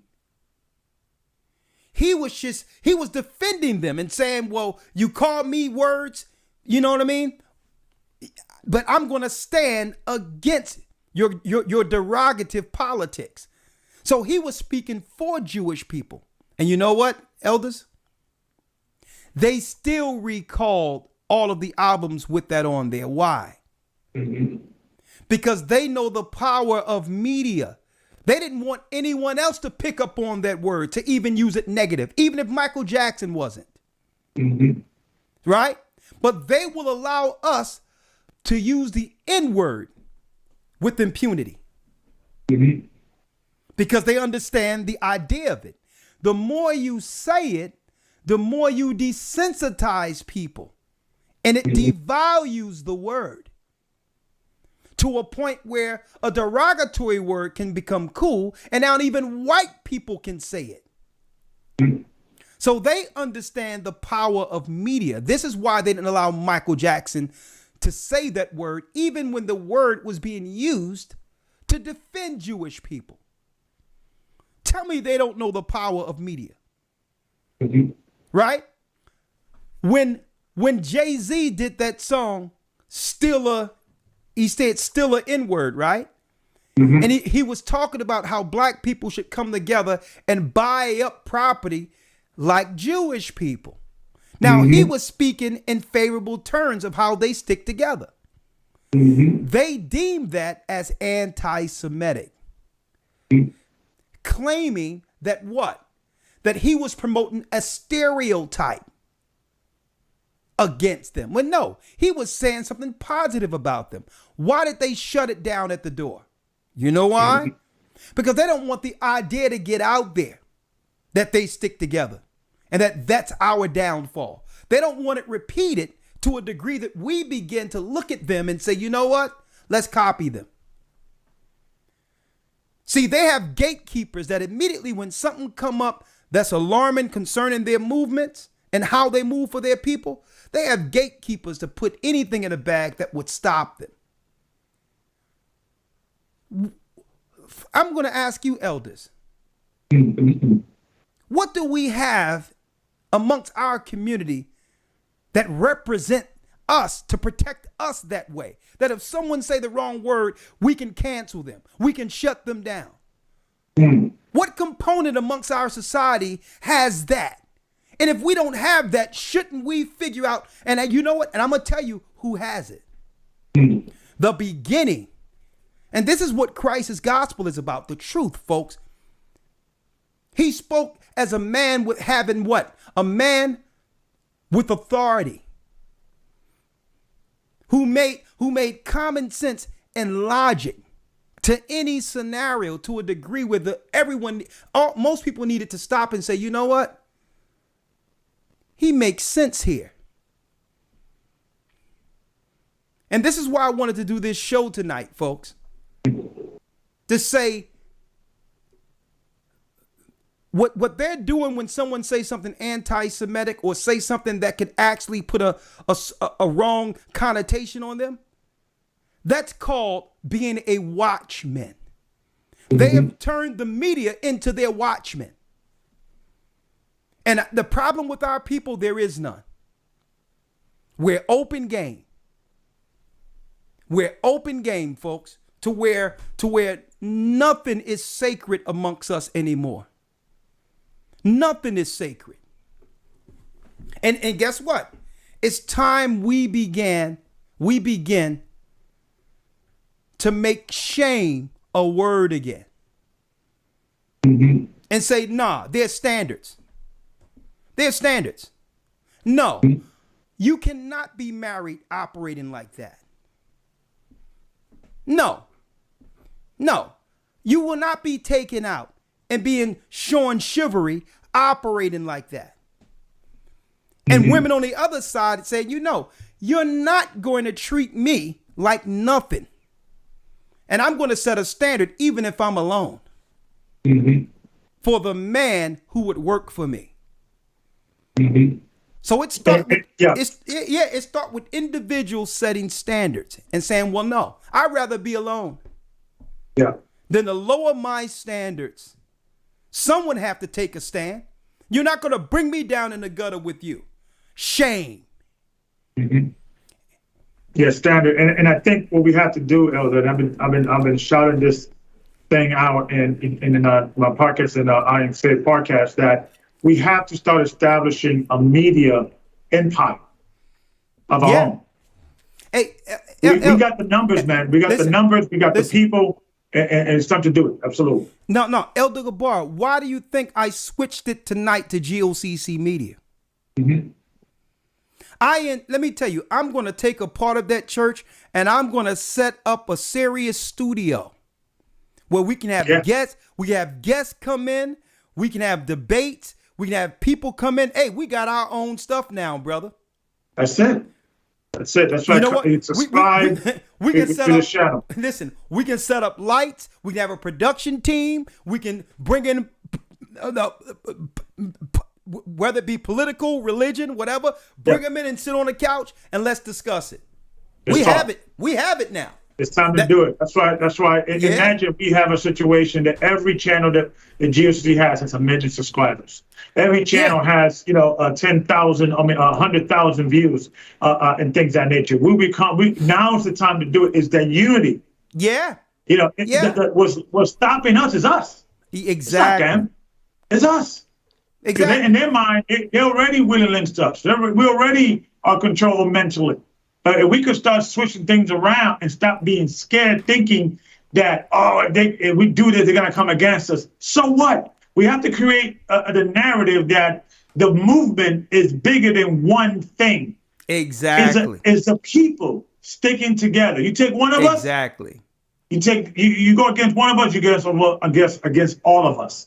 Okay, look at what we did. Shut that down in SOBs when Africa Bambaataa was trying to go out there and perform, being accused child molester. Yeah. Huh? Look at when we shut that down. It's power and unity. Elder Gabar, I see Star from Star Report. I see everyone talking about what happened with Bambaataa, and what they're not telling you. It was the Gathering of Christ Church who went down there and shut that venue down, that changed the law to where that now the statute of limitations of rape, there's no more statute of limitations of rape in New York because we went there and stood and made sure they didn't walk inside that building. Mm-hmm. But folks, hey, is anyone reporting that? Because it's not about doing what? It's not about paying your arms before men so that all can be seen. But I'm telling you now, it was us with our church who went down there and shut that building down where no one can go into that building, and Bambaataa couldn't perform that night. That's right. And the sister that was behind it, she was there, all of that. And that's what passed the law where and guess who didn't even show up? Poppy didn't even show up. Mm-hmm. He didn't even show up, and he was the face of coming against Bambaataa. He didn't even show up. We as a church went out there and said, you know what? We as a church under Christ's Church is going to stand for the voiceless. And we're going to say, we're going to tell you, ain't nobody going up in that building. And you know what happened? Bambaataa didn't go through the building. It was the Gathering of Christ Church. No one else there. That stopped that from happening. Poppy didn't show up, and even the other guy didn't show up. Savage, I think it's Ron Savage. He didn't show up. Star wasn't there. Nobody was there. We went there, and it was shut down, and a law was passed that took away the statute of limitation in New York for children that are raped. That was strictly the Gathering of Christ Church out there. But no, the media didn't write it. And you know what? It didn't matter whether or not the media write it. No one said about it because the Most High knows. And and Elder Gabar, I'm glad you mentioned that. That's why I'm here today on GOCC Media. Yes, we teach the Bible. Yes, we do all that, but the Bible says we must be able to condescend to the lowest level and have conversations where conversations are being had. Yeah. And knowing that everyone initially isn't going to know the Bible or understand the Bible, but they'll know truth when they hear it. And with that truth, Christ says what? Come follow me, put your nets down, and I'll make you fishers of men. With that truth, we're going to put that bait out there and guess what? Catch a lot of fish. And even if you don't believe in the Bible, at the end of it, you will. Ask Elder Godja. Yeah. Ask Godja. Yeah. Let me tell you, I think it's going to come a time that the only people that are going to be standing for righteousness is Bible believers. Because now the people that are not accepted in the church or cannot come in as they are or stay as they are in the church are the ones that are controlling down politics, the media, what we see, policy. There's a pastor in Canada. They got arrested, and he's facing like 4 years for, and a judge. This is, and I'm not saying this article is what a judge ordered him that he must apologize and recant everything that he says about freedom of speech and freedom of religion, freedom of not to take certain things if a doctor tells you got to do it and so forth, because your body's your temple. A pastor is facing 4 years. It's going to come a time we have to take a stand. I think it's time to fight fire with fire. And they are more scared of us than we are scared of them. Trust me. Let me tell you, man. Let me tell you. You know what? We'll just do exactly what they're doing in reverse. And the whole thing is like this, Elder Gabar. It's about, I know how to be politically correct. See? So the only thing we need to do is this. The same way they teed up for Stephen A. Smith to knock it out the park for them. Hey, we got Israelites and Gentiles in our church. We'll just tee it up and we'll have one of the Gentiles who've converted to knock it out of the park. So we'll tee it up and say, what you got? Hey, Doug, what do you say? Hey, Doug, what do you say about the jab, Doug? You know what I mean? I'm a little hesitant being, but I'm sure I'll tee it up for Doug.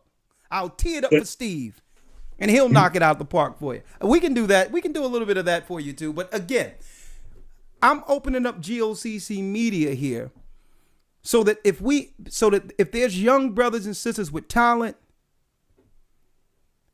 clean talent, like those sisters in Dallas, and brothers and sisters have something that they want to show artistically, it can be right here on this channel. I don't care. One day, listen, we got a lot of time. We can have sisters and brothers whipping up recipes for 30 minutes, showing a dish that nobody know about.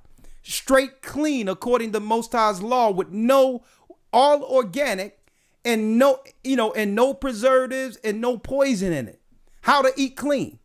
We can take this GOCC Media and listen, we got brothers who are carpenters. How to do certain things, how to design, how to do that. We can use GOCC Media to prove that the kingdom is within us and there's nothing we cannot accomplish as a people. And stop looking on the outside for everything the Most High have given us. They have built this world off of us, proving it was in us. The kingdom was in us the whole time because we built this one. Because what people need to understand is that, I'm going to use this example. There's a guy, Dr. Kuta. He's a CNN contributor, right? Yeah. And he's pro jab and everything. He actually called. There's a guy by the name of Joe Rogan. He's a guy that he's in Spotify. Yeah, I know Joe Rogan. He's more like an independent thinker. So Kuta, and I know he didn't do this on his own. CNN had Kuta call Joe Rogan to come on the show. And the reason why is because he said, people that watch CNN, they're already converted. They already, are an outsider. They understand what we're saying and agree what we're saying. What we need to do, I want to come and reach over to people that don't agree with what we're saying. So now what's happening, this global media empire called CNN is not going to what? Content creators, right? Because they understand that this thing called media, this thing now it's hard for them to really control the way they used to control it. Yeah. So we have to create a scenario among the church of saying that, it's because when you go to the so-called Jewish community, the rabbi controls the community. One rabbi can say, well, for this guy, and everybody does it. Boom. There's power in that. And a lot of people get caught up always criticizing an organization that is run by a black man, and especially a dark-skinned black man. Yeah. And I've said this before 1,000 times. We as elders will not be going through the issues we're going through if we didn't have this complexion. Straight up. Yep. We have to start saying, listen, man, our organization is not perfect. We're working on it, but we need to stick together and create a system that we're moving together. But in every system, you got the head and you got the tail. You got the shoulders. Yeah. You got the torso. You got to know your part. You understand? And then once we create that media so that we have 1 million subscribers, we have a studio, we can do commercials and movies and process music, that they cannot ignore us. They're going to start inviting, wanting to come onto our platform and trying to now say, we can't ignore them anymore. Yeah. You can't just simply diminish them and dismiss them as insignificant. They're too powerful for us to do that. Yeah. And that's what we need to start focusing on. Let's get on. Yeah. Hey, Elder, I'm telling you, it's like the guy that came on and won that case when they tried to come against him and fire him because he was an Israelite. Let me tell you, quietly, the Most High is moving this work and well beyond us, man. So what I want to do with the media is say, you know what? Positive portrayal of God's people. Mm-hmm. Positive portrayal of our people. On top of that, next to that, we're going to show what? Heaven up and hell's down. When someone is showing something that gives our people a bad name, it's going to be hell's down. Not no thumbs up and thumbs down. Heaven's up and hell down. We're going to have moments where, okay, Billy Porter as the fairy godmother. We're going to have something held down. Okay. Satan got 2 laps, Nas X on one and Billy Porter on the other. Okay, this is how we work this thing. Right out. We will not support anything against God's law, and we'll promote a person. We'll promote a person like Kyrie Irving, who's willing to stand heavens up for what's right according to God's law. When he's pressured in this world, it's important that brothers and sisters that are taking a stance know that they have support by us. It's important. It's important that when a brother is standing on his morals, his religious morals, and his beliefs, that he has to know out there, even though we don't know you personally, that you have a support behind you. And that's what I want GOCC Media. And this is what this church has always been, though. We've always promoted and talked about what? All of the things that what? Highlights righteousness according to the Bible. So this is y'all right here, GOCC Media. And I'm going to, listen, wait till y'all see what's going on in the next Hebrew and Bible Academy. That's all I can tell you. This is the beginning of something way beyond what any of us thought this would be. This is the Spirit of the Most High working in this church. I'm going to tell you that right now. Heaven's up and hell's down. It ain't going to be no thumbs up and thumbs down. Heaven's up. And, people like RuPaul, hell's down. 2 hells down. Okay. Yeah, Go ahead. Also, I know before I want to get some calls, but going back into what Dave Chappelle was talking about is that, and this is what the transgender community doesn't understand is that Dave Chappelle is not necessarily attacking that community. What he was saying on his in his show or his special, that he is actually jealous of that community because they have, here you have Jenner become a woman for 1 year. He becomes the woman of the year. Yeah. After 1 year. All these women that done great things, that they could have chose, right?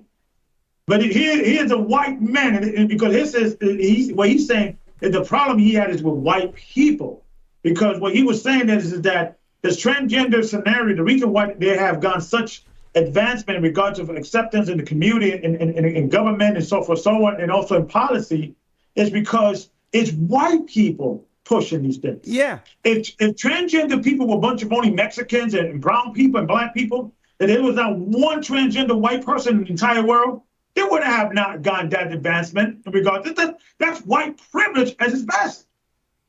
Yeah. There's surpassing years of struggle of people of color, and now you got laws. Yeah.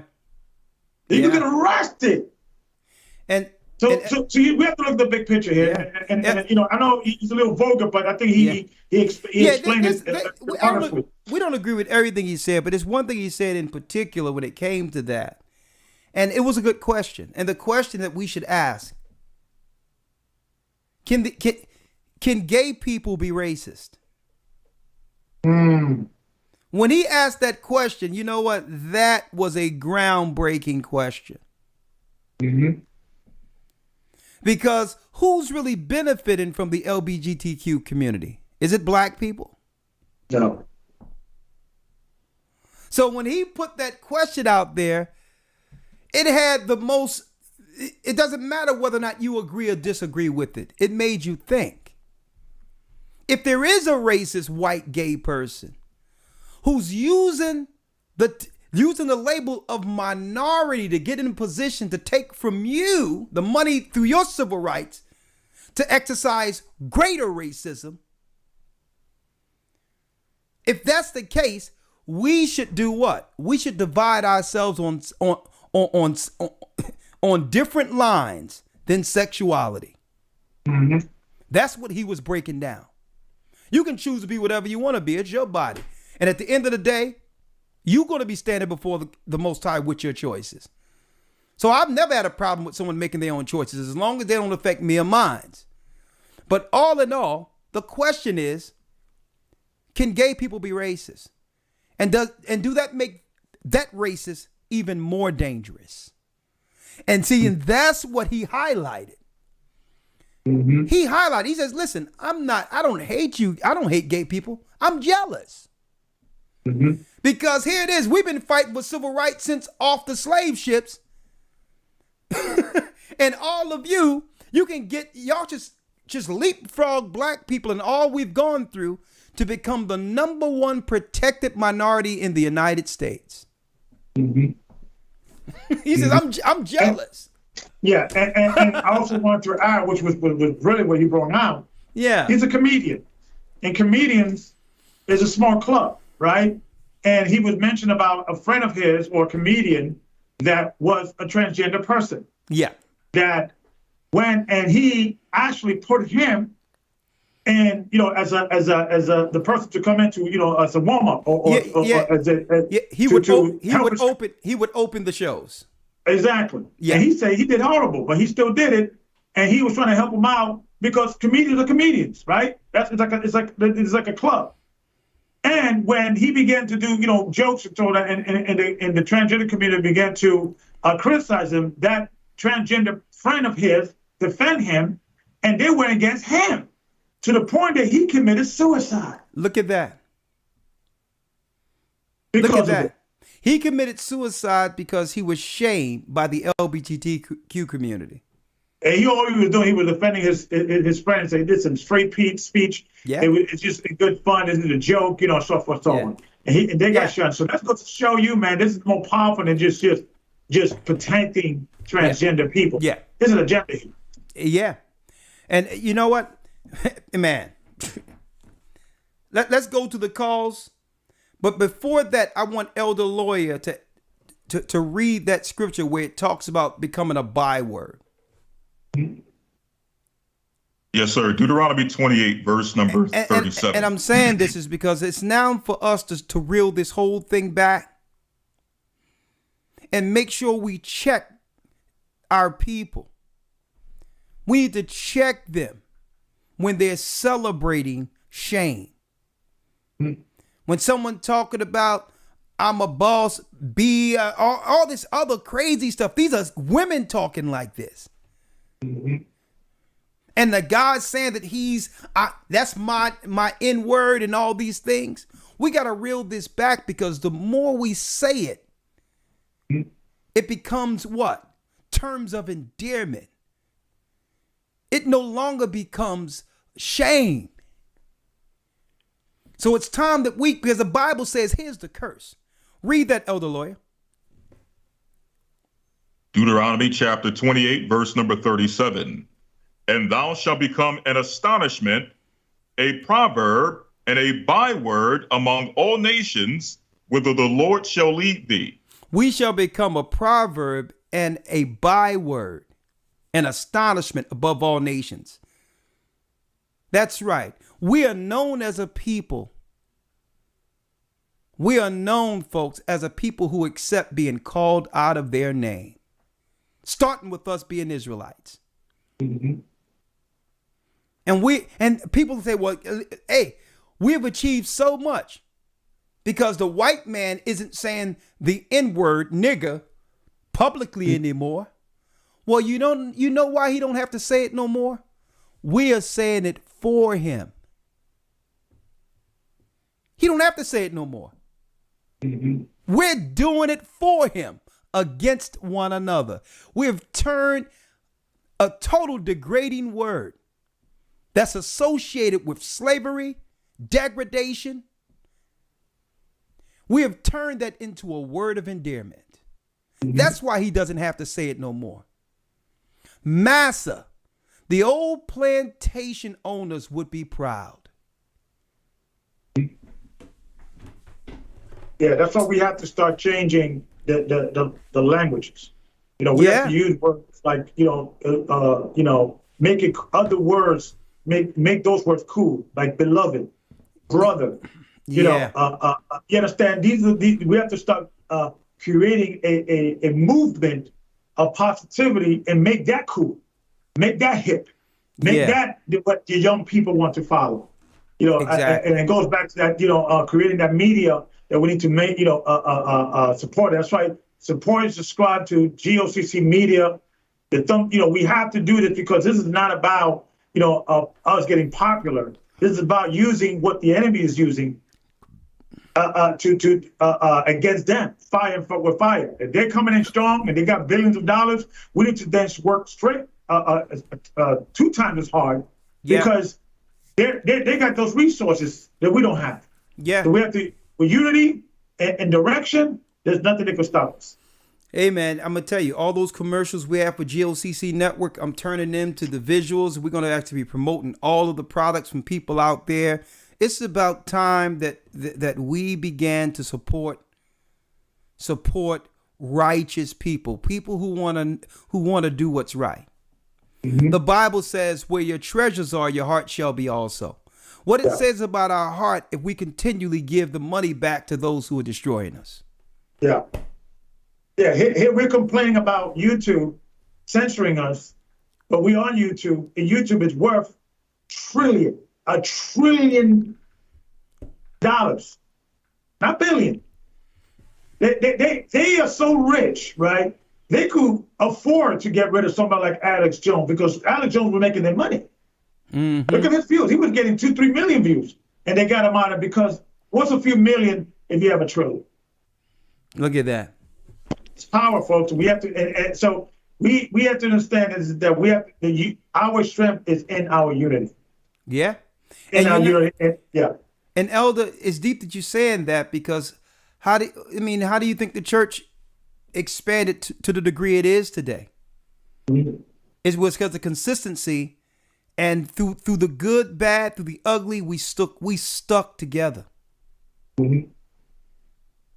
We stick together. Yes, we're still a nation in the making. And the Most High is still refining us as gold. There's a lot of things we can do better, beyond any shadow of a doubt. But one thing people can't say is that we aren't consistent and that we didn't stick together. We've all had disagreements. Mm-hmm. Okay. But life. Yeah. Family argue sometimes. That's what happens. Yeah.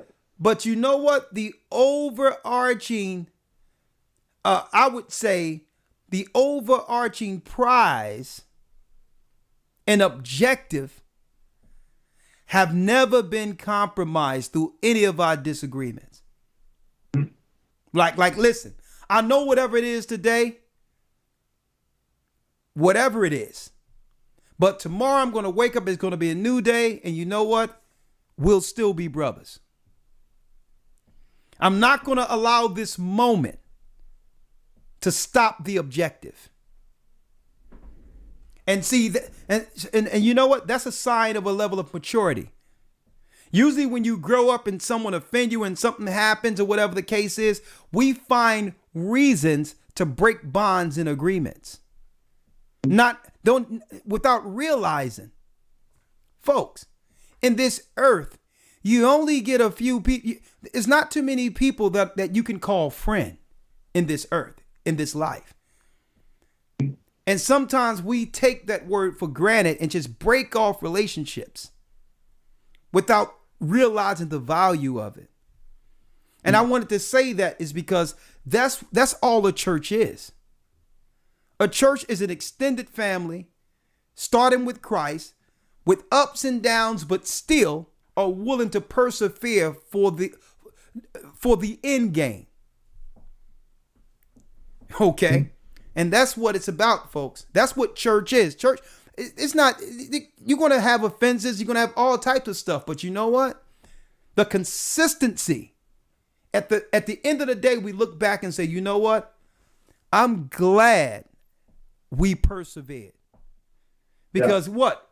We had no idea what all of this would become. But if you stop plowing, there's no harvest. How many times people will say, well, I'm just going to stop.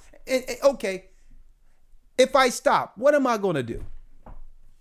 And that's what we have to think like. That's what we have to think like spiritual farmers, because farmers don't have the choice. They got to keep plowing, or they'll die. There's no food. You know, so we have to be in the same line. We have to be spiritual farmers and keep plowing. Think about it. This is one of those situations where you can't take your ball and go home. Right. Right. I mean, what are you going to do? And this is why Paul said he's a prisoner in this work. Because how can I teach of hell, judgment, and know that we only have one life to live and just walk away from everything? Christ says if you pick up the plow, if you don't carry your burden every day, if you pick up your plow and drop it, you're not worthy of his kingdom. You must carry your plow daily. You're not even worthy. You can say, Lord, I've done it up until this time. He says, listen, I didn't come back yet. And he says also, it tell you in the epistles, some would say that he delayeth his coming. And they'll believe that he won't come because when they thought he was coming, he didn't. And through that, they'll feel they have time and go right back into their old self. Like the 5 foolish virgins. And the Bible says that it shall be wailing and gnashing of teeth because they knew they were in a good place and became impatient. They were in the right place. And it's not too many times you get into the right place and say, you know what? I'm right with my family. I'm right with the Most High. If anything happened to me, listen, I feel I'm going to be all right. Not too many times one gets in that place and say, you know what? I'm good. If something happens to me, I feel I'm going to make it. But then it'll come into your mind. The devil will get on your shoulder and think, you know what? This is all for nothing. He's not coming back. And it tell you in the epistles that people will start saying that Christ delayeth his coming. And they'll begin to beat the maid servants and the men servants. They'll go out and do the things that they did in the world, and they'll do that amongst Christ's body. And he said, it tell you that person, It'll be better if he didn't even hear the truth. You can't have the plow and think that you can put it down. Christ seen Calvary. He went through the beatings, the slappings, the mocking, the lying, and you know what? All the way to the crucifix. Not once did he deny the plow, his walk. See? And I see listen, and I see so many people talking about, I used to be an Israelite. I used to do this, do that. Listen, okay, so what you doing now?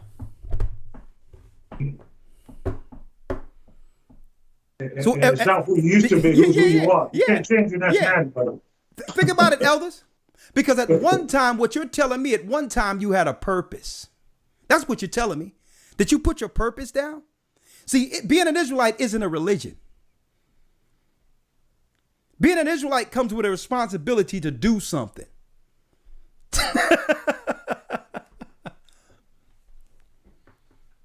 See? But I digress. All right, let's open up the lines real quick. I'm going to bring y'all right back in and we can answer all the questions together. Y'all don't mind. Let's see. All right. Let me play the song one more again. That's right. The Jungle. Check this out.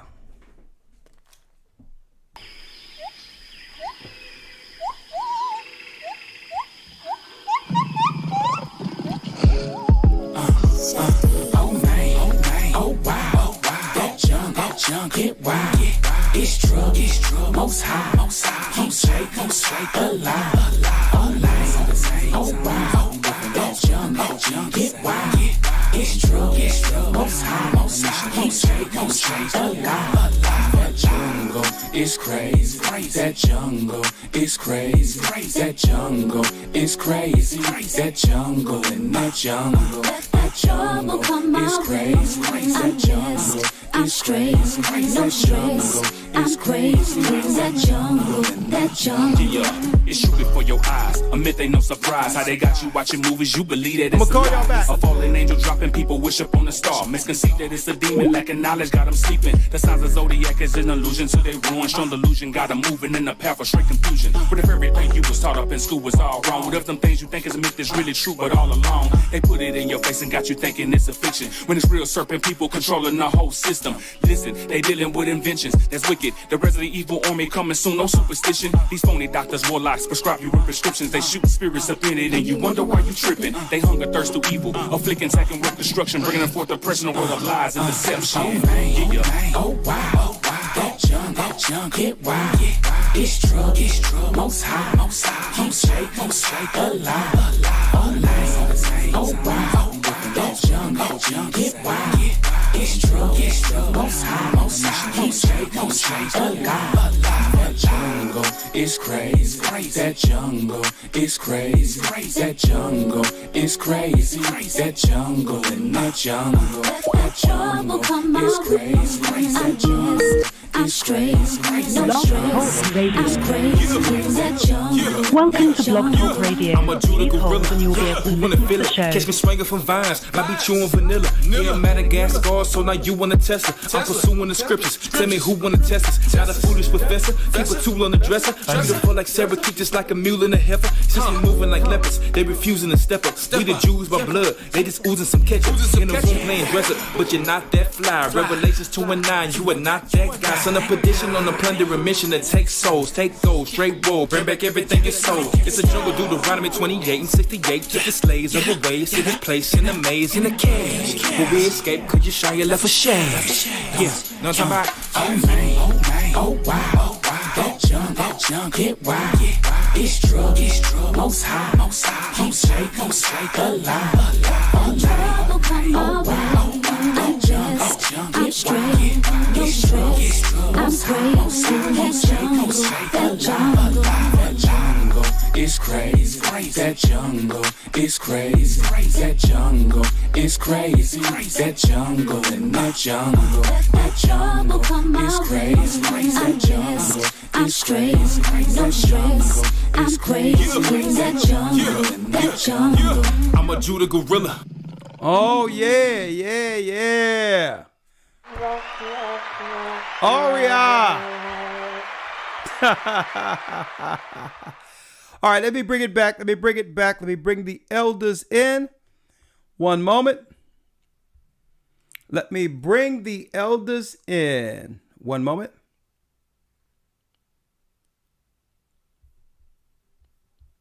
Hold on.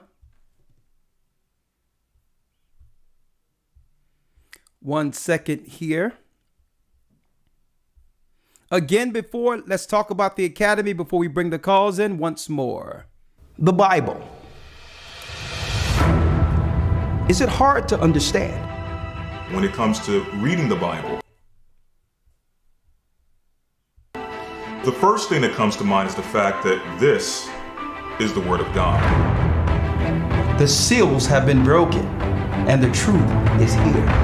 And when we go throughout the scriptures, when we go throughout extra biblical records, we find that the language that God employed, that He used to create the heavens and the earth, was the Hebrew language. Christ said, I came for the lost sheep of the house of Israel. But yet no one, no religious leader, no religious church out there anywhere can now identify the 12 tribes of Israel. Can we? God is quite simple, but it seems as if man makes understanding Him hard. What are those mysteries?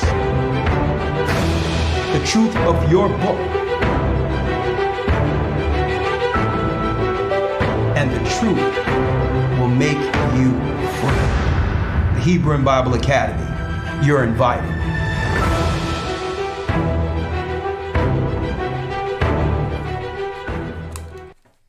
Okay, that's right. Hebrew and Bible Academy, you are invited. For some reason, Skype is acting up on that side. All right, for some reason, Skype is acting up, but I'm going to pull it up on this side. It's okay. One moment. Bear with me. Bear with me. Sorry, elders. This somehow it's acting up, so I'm going to pull it up here. I'm going to pull it up on the other computer. Hopefully you all can hear it.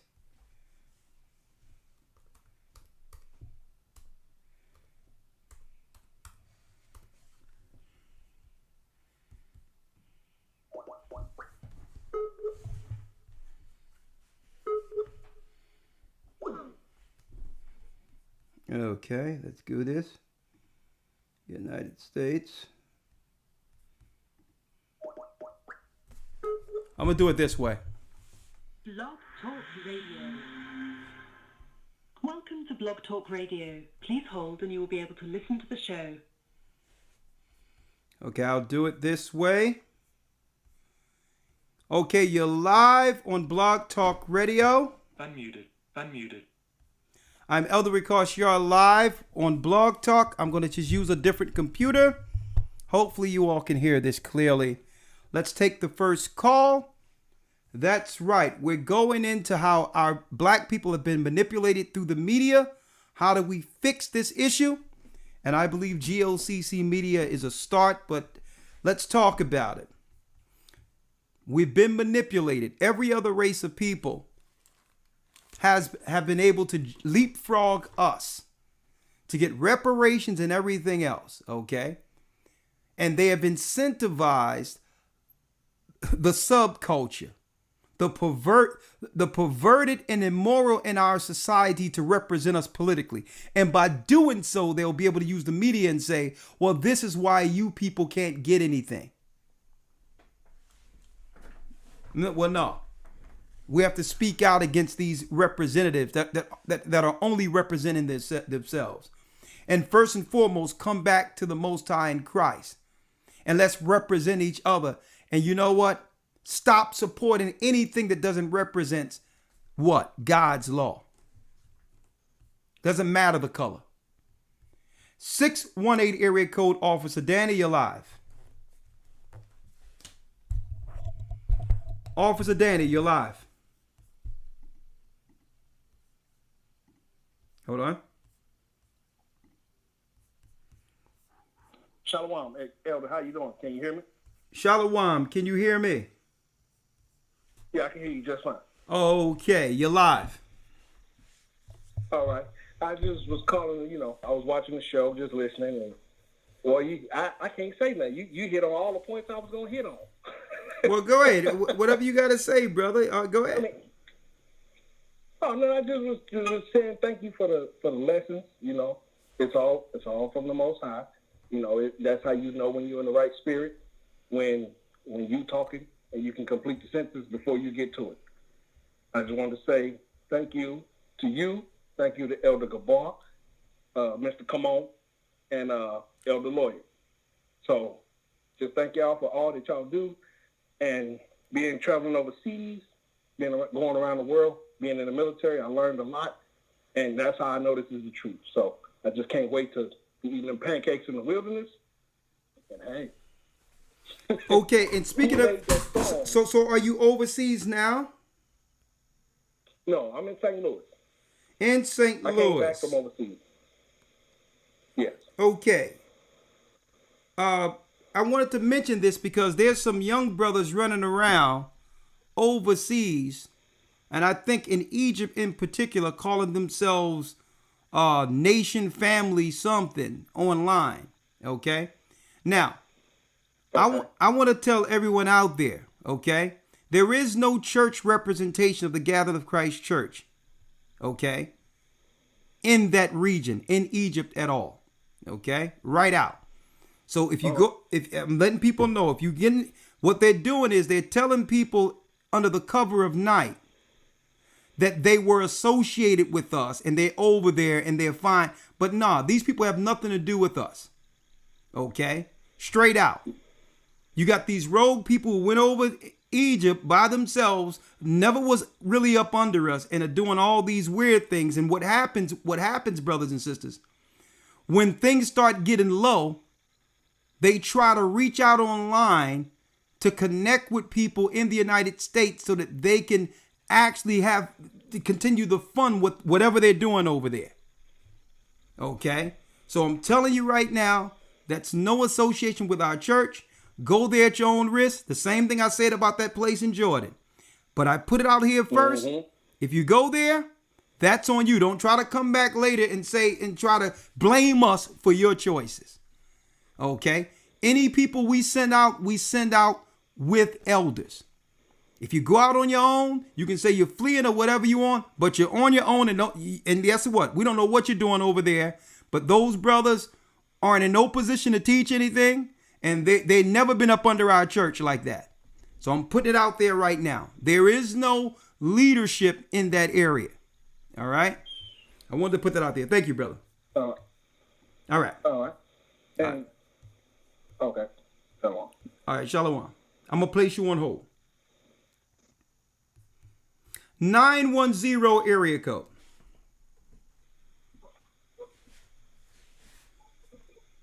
910 area code. Shalom, Elder. Shalom. This is Elizabeth from North Carolina. This particular topic is on point, and it puts me in mind of two passages in Jeremiah, the 2nd chapter, 13th to the 14th verse. For my people have committed two evils.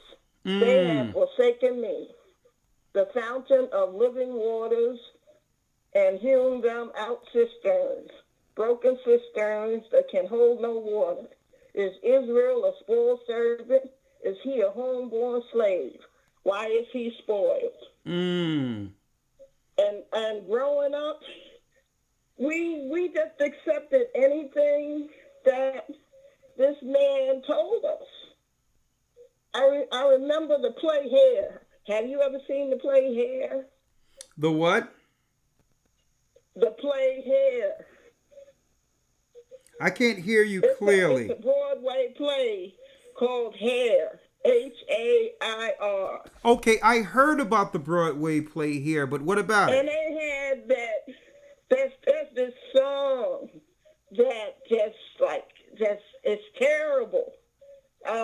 get a chance, pull up the soundtrack to hear and just listen to the soundtrack.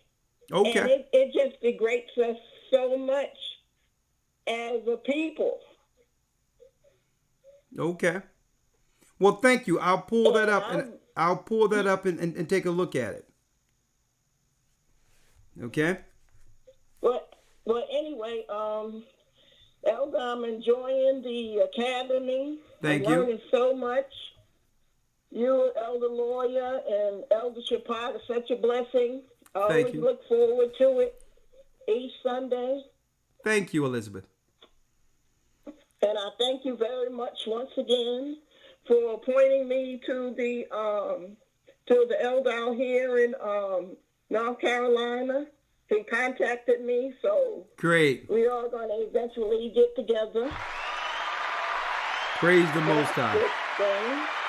Praise the Most High. And I just wanted to thank you for that. Thank you, and I hope to see you in the next academy. Okay, sister? Okay. Thank you. Bless you. There goes Sister Elizabeth. Oh yeah, there's a new set of guys set up. Call themselves Guide Family Nation. Folks, I don't know these people, and what they're trying to play on is that we went all over the earth and all that, and these people are now targeting people in our church or anyone that want to leave to sustain them with whatever choices they made. Let me tell you, I don't know these people, and if you listen, whatever, I don't know them. They're not under the guidance of our elders and deacons. So, hey, it's your life. They call themselves God, Family, Nation, or whatever the case is. But, hey, we've warned you. Okay? And we've made it clear, especially with people amongst our church. Hey. So, 404 area code. Hi, Elder Ricard. How are you? I'm blessed by the best, and his name is Ahaya. Talk to us. Hey, I'm Victoria from Atlanta. I'm really happy you had this topic. We discussed this topic today because it made me think about how, as young people, we always talk about code switching.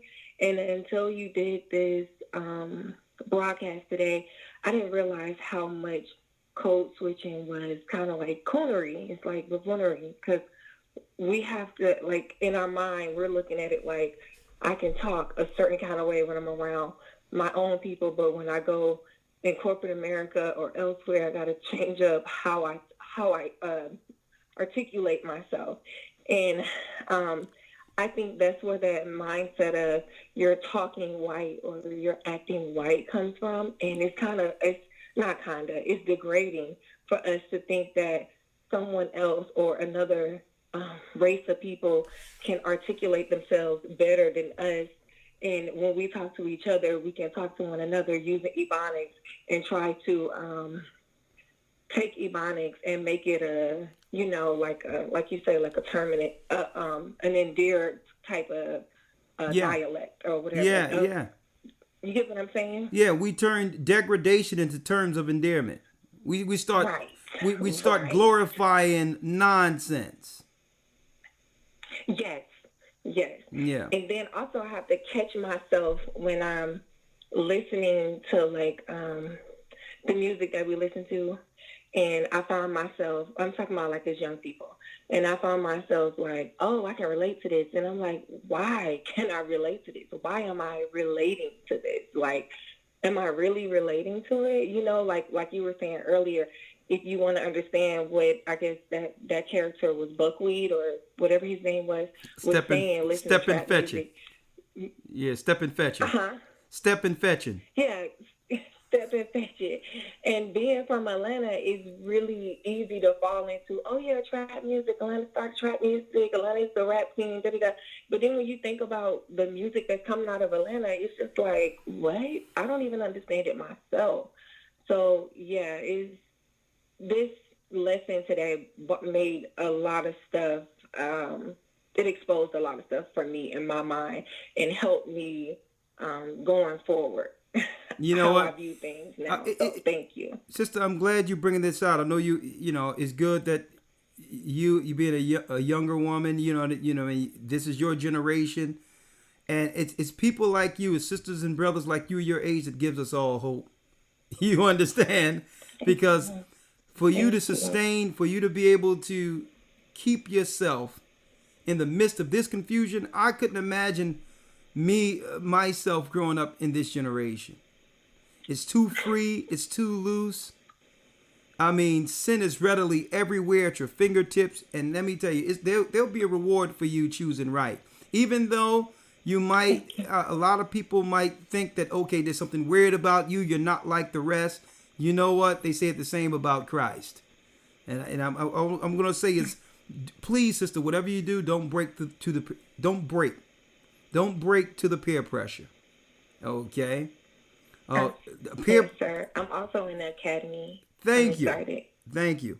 Peer pressure leads to hell. Okay. It's, pressure busts pipes, and when the pipes burst, hell. All right. Let me put you. I'm gonna place you on hold. Thank you, sister, and thank you for being a part of the academy. Wait till you see what we're going into the Ark of the Covenant. Wait till you see how we handle this. Whoa, he's gonna be nice. Thank you, sister. Wait. Thank you. Thank you. That's great. It's so encouraging to see young brothers and sisters in this word, strong in this word. And you know what's a shame when it comes to Little Nas X or whatever that guy is? It's a shame because you know what? The brother is actually talented. I mean, he have taken being used by Satan on a totally different level, but it's a shame. Hopefully he can repent. But I mean, I don't know if dancing on Satan's lap. I mean, I don't think you can get any closer to blaspheming the Holy Spirit than that. But 404 area code. Shalom. Hello, Edda. Can you hear me? Shalom. Yes, I can hear you loud and clear. The floor is yours. All praise be to the Most High. I just wanted to thank you guys for this poignant lesson. It was right on point, and it was definitely in the spirit for this lesson to happen tonight. The Most High just gave me revelation to call in and to I guess add a comment to what was being touched on today about the unification of Israel, and with you touched within Israel and how we gotta come together. And I've been in the truth for about 3 years. Me and my friends, we all went to college, so we came into the truth kind of together, but we split, and one went to a different camp. I of course with you all GOCC, and another went to IUIC. But I think it's pivotal when we come together and we talk about the separatism within Israel, and how can we still be unified and go to the other nations and say, hey, regardless of our differences and discrepancies within doctrine, we are a nation of Israel. We recognize as a nation, and why can't we go to the higher powers and tell them who we are, what I'm saying, and have our own laws. We have our own laws in our Bible, and we have our own code, and we operate as a nation outside of this one world order, and we get recognition from that. And that's just kind of my commentary and position on that. Hey brother, everything you're saying, believe it or not, it's happening. It's happening. It's happening, brother. I mean, I'm gonna tell you, the gathering of Israel will not be televised. So it's happening. It's already happening. And brother, at the end of the day, I know a lot of people are frustrated in saying that, like, certain leaders that are set up over certain Israelite organizations have individual talents in their own right. They seem like reasonable men. Why can't they come together? And I can understand the frustration because who don't want to? Christ want to see us all together. But the reality of the matter, brother, it's not my path. It's not Nate's from Israelite United in Christ path. It's not Johanna's Israeli School or Church of UPK path. It's not Elder Ricard Shah of the Gathering of Christ Church's path. It's Christ's path. And the reality is, once we all agree on that path, we're together. See?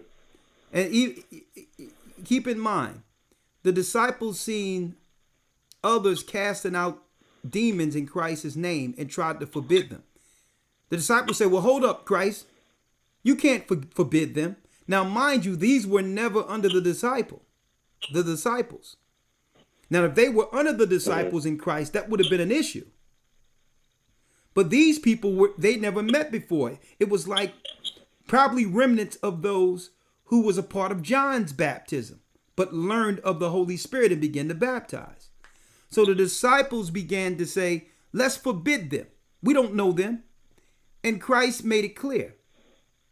There's many of my fold. He made it clear. And he also said, let them alone. If it be not of the Most High, it will come to nothing. So you have to realize sometimes what seems like disunity can be unity because we're operating in areas different than either of us would be operating in. One man planteth, another man watereth, but it's the Most High to give the increase. See that? So I wouldn't be frustrated. I wouldn't be frustrated with all the groups coming together and all that because I know Christ eventually going to thrust us all in the wilderness, and there will be no internet. And at that point, there will be no name. There will be no need for names, titles, or organizations. We'll just be Israelites there. Right?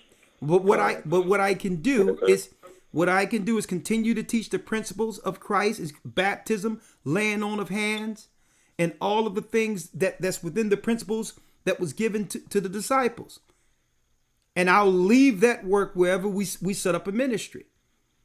That's the only thing I could do is to deal with the ministry that was bestowed upon us. My work that must be required. Because don't forget, when it comes to myself or any other brother who was given this work, Christ gave us what? A talent. And he said when he come back, that talent must be multiplied 10-fold, 30-fold, 50-fold, 100-fold. So it's what I'm doing with what the Most High have given me. And each man over any organization has their own lot and responsibility to Christ to do what? To turn that talent into more. Right? So when we get in the wilderness, we'll all be there. There'll be no internet. There will be no organization. No organizations. There'll be no need to have that. There will be not. It'll be us there with the Spirit of the Most High round about us. And at that time, a judgment will happen. And in that judgment, he will separate the righteous who've been on his path from the rebels, like it once was in the wilderness. You understand? So the most I could do, the most any of us can do is pray for one another's health. And that all of us, regardless of the organizations, endure until the end and meet together to where Christ can look at each individual and say, you know what? Job well done. That's the most we can do at this point. But I'll tell you this right out. If I see any of those brothers suffering in need of anything and I get a call about it, it doesn't matter what their organization is. If I have it, they'll get it. And see, and that's what it's about. And even not just them. Pastor Dow. Pastor Dow I believe Pastor Dow is a wonderful brother, a great spirit. Him too. If he was in need and something was going on and he contacted me, it doesn't matter what he think the name is or whatever. I'll be like, listen, I got it. What's going on? Because it's going to come a time where we'll probably, and it's probably almost an absolute. At the end of this, we'll need each other. Okay. So, yes, sir. And that's really what kind of had put the spirit on me to call in to say, like, I got the revelation with talking to my brothers who were in those other different organizations, and we was like, man, what if we all was like together? Nobody could stop us. But hey brother, I know you feeling good, but guess what? You got to have that feeling when Christ come back. Because when Christ come back, no one will stop us. If they had us all together at once, all together, that's what the enemy would be waiting for.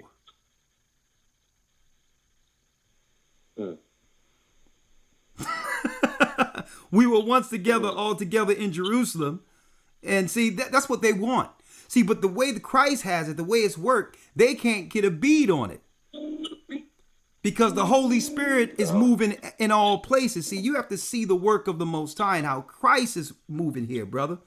And understand that Christ is doing something. And when it tell you in Genesis 49, unto him the gathering of the nations shall be. So what you're feeling good about can only happen when he returns. Got it? Yes, sir. Thank you for that. Thank you. I appreciate that. But brother, one day we will see Zion. And you know what? I would love to one day sit in the wilderness and knock stories off each other when we're all together there talking about the different ways the Most High was moving the ministry to allow us all to sit down as a nation unified under him. What a great conversation. Mm-hmm. But the conversation cannot be had publicly. Got it? Yes, sir. My brother. The water. Ayenda bar. Bino, 216 area code. Shalom. This is Bino from Cleveland, Ohio. Bino, what's going on? Bino, I hope I'm pronouncing your name correctly. Yeah, Bino. Okay, the floor is yours. I have a comment and I have a question. First, my comment is everything is on point that you said in this lesson. And I feel like no matter what congregation or, church or whatever you may be in, if you from Israel, if you're a part of Israel, we all need to come together. Okay, hey Bino. Bino, hold up, stop for a second. Now, what's wrong with what you're saying? What part of what you're saying is wrong? I'm not sure. Would you like me to share the part of what you're saying is wrong? Yes, go ahead. How you feel. You don't need to be confirmed with how you feel when the words are written. Christ made it clear, not based on feelings, how a church must be established and what one must come into to be approved through his work. So that's the issue I have there because everyone has a feeling. Suppose every individual felt differently. How could we come together?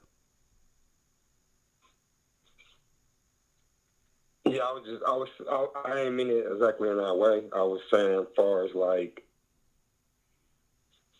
what I was trying to say is I feel like the word should be done in a way, if you're saying you from Israel, no matter what, you might be a part of, like we all need to come together. That's what the word. Hey, brother, what church are you? Brother, what church are you a part of? Currently, I'm not a part of a church. I do watch you guys' videos, but I haven't been baptized. Okay. I've reached out to talk to someone, but no one haven't called. Okay, so are you attempting to be a part of the church? Yes, I am. Okay, good. Because one thing that's going to be fixed, and it's going to be fixed immediately, especially with men. Okay, no, all due respect to you, it's not what we feel, it's what's written. You got to believe on Christ as the scripture have said. We don't run our truth through emotions. Truth is truth. The Bible tells us that if we forsake the assembling, you want me to read it real quick for you? Let me get it, because I don't want to misquote it in Hebrews. Right? Let's get it. Because there's a lot of people who think that just being Israel and reading the word is going to be good enough with them alone. No, they're going to be destroyed. Okay? The Bible says, let us consider one another in Hebrews 10 and 24 to provoke unto love and to good works, not forsaking and assembling ourselves together as the manner of some is, but exhorting one another, and so much the more as ye see the day approaching. That means the closer we get to Christ's returning, we should be assembling and gathering together under one doctrine. Even more. Not no lone wolf running around saying I'm Israel with the Bible. That person is going to be destroyed. If anyone could have did it alone, Christ could have and would have. But he showed an example of organization. Now, what is the punishment for that? 26. For if we sin willfully, what is the sin? Saying that we don't have to come together. That I'm an Israelite and I'm with a Bible, so that's all we need. No, that's a sin. Christ didn't set that up. Christ set up an established organization, a church, which is his government he's coming back for. For if we sin willfully after that we have received the knowledge of the truth, there remaineth no more sacrifice for sins, but a certain fearful looking for of judgment and fiery indignation, which shall devour the adversaries. Now, what happens is you'll find a bunch of rogue people who don't even know obedience, and they'll come together under the spirit of what? Under the spirit of total nonsense. Because they didn't want any level of order or obedience to learn how to articulate their ministry. They'll do what? They'll despise dominion, like it tell you in the scriptures, and they'll find each other. And what I find with people like that, I'm not talking about you, I'm talking about people like that, faith, whatever they call themselves, God, family, whatever that stuff is. What they'll do is, because they haven't learned any obedience under a structure, they'll eventually have that venom they had against others and turn on each other with it. Because at the end of the day, when people come together, it must be a structure set up with leadership according to an established church. Or it comes to nothing. Last word. Okay, yeah, I agree with what you're saying. That's what I was trying to get to. What I was saying, as far as what I was thinking was, how it's different, camps or churches out here, and they all have, they different, opinions or doctrines. I was saying, like, we all need to, come together as one, as it says in the word. That's what we should do. And we have to, to get under the laws of God. What each individual needs to do is to wait on his ministry and work under a teacher to make his election sure. Okay? The example of what one must do, the example was shown by who, brother? Christ, right? And he invested his time for a church in who? The disciples, right? Yes. So that was the example of what we do once converted. once we understand we're Israel, we fall in line with that. Simple, isn't it? We're not all over the place getting one thing from here and one thing from there, and now I'm being torn apart, totally confused with no foundation. That's when the Bible says that's one tossed to and fro in different winds of doctrine. And here it is, with ever learning and never come to the knowledge of the truth. Because at the end of the day, it doesn't matter. It doesn't come down to how many scriptures you know. At the end of the day, it comes down to what? The spirit of obedience, which worketh patience. If you're all over the place, that's disobedient. You have no foundation, and then you'll learn all this and think you know something. And guess what? You're not good at anything. You're all over the place. See, but that obedience, that's why the Bible says stay at the steps of a wise man and learn. I've never seen a martial artist. Today he's taking a judo, and tomorrow he's taking taekwondo. Okay, and then a judo, taekwondo. Okay, let me do crane style the next day. Nah, you stay under one teacher and you perfect your ministry. And that's what's wrong with the internet right now. Because people can click, they think the truth comes with just obtaining information. It doesn't. It comes with obedience. Thank you, brother. And I'm only speaking from experience. Huh? I said someone could give me a call. Would like to try to get with the church. Where are you? In my area. Where are you? In Cleveland, Ohio. Oh yeah, we have a church there. Just stay on hold. Elder Ramar will grab your number, okay? And you'll have a call no later than Friday. Okay, appreciate it. Shalom. Shalom. NASA has a comment. NASA has a comment. 786. Shalom and double honor to the elders. It's NASA. NASA. I'm sorry. How are you? NASA. How are you? Just going off the topic here, where it says the manipulation of blacks in America. Yeah. It's like when you look at that, it's like I'm gonna start first before I get into my comment. Basically, I have a comment. So with Isaiah 5:20 says that good is turned to evil. So that takes me over to where I'm going to go with my comments for Acts 13:1-4. It says, now there were in the church that was at Antioch certain prophets and the teachers as Barnabas and Simon, that was called Niger, and Lucius and Cypher and Manon, which had been brought up with Herod and Tetrarch and Saul. So I said that to say this right here, is that suggestive programming with the whole manipulation thing. With, for instance, you got the word Niger in there.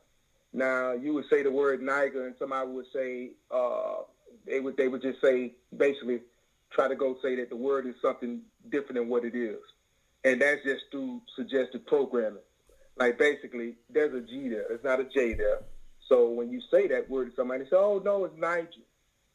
And so with that being said, that just comes with the whole manipulation part of, how we've been taught, just like the young man was saying earlier, he was saying camp, this, camp, that, it's the church, it's not the camp.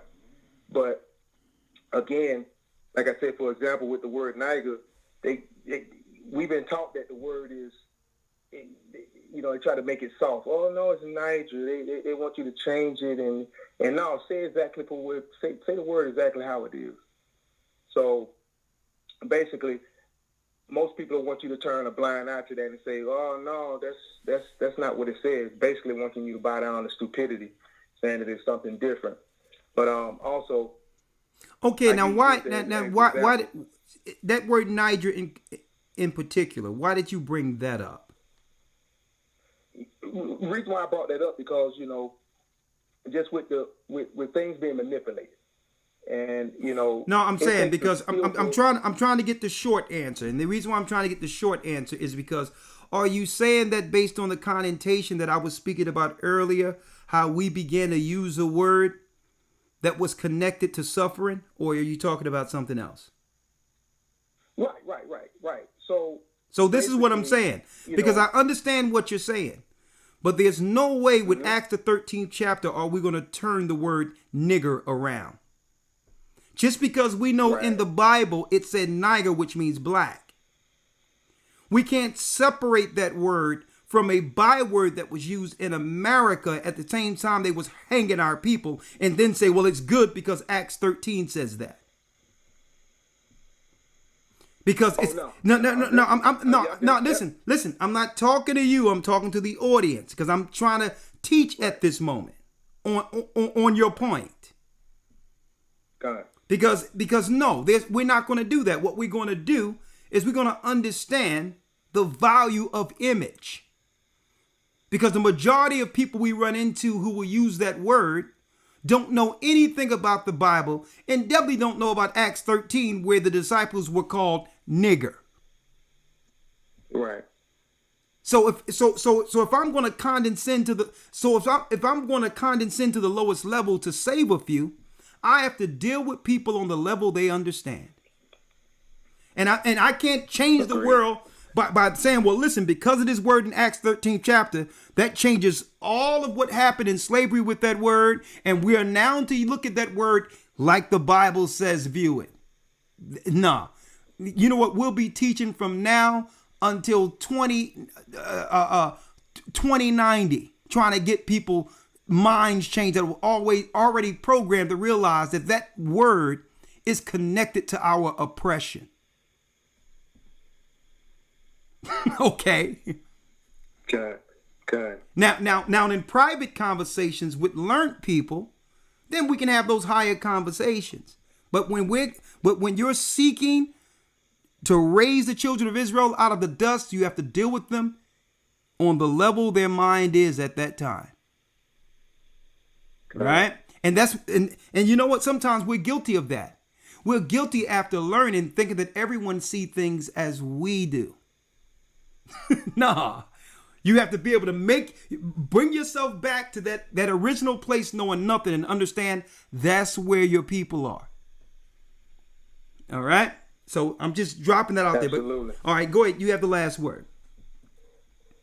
No, I mean, you absolutely, you brought that right to where it needs to be, to where I was wanting to articulate it. But again, you know, it just goes back to how our people just been, you know, manipulated to think a certain type of way and are not able to articulate as well as, like the sister put earlier, saying that, you know, it may be, you know, is looked upon as we're speaking what they call quote unquote white, but not, you know, knowing the history of our people as far as, you know, King James as well, that our people, you know, basically had that upbringing from the get-go. So, you know, it just, again, it just looked at as, you know, being able to articulate and saying what you actually want to say versus, you know, just saying what you've been taught or just what you've done, what you've been seeing, basically how your upbringing was. So, yeah, but you brought it right back around. I appreciate that.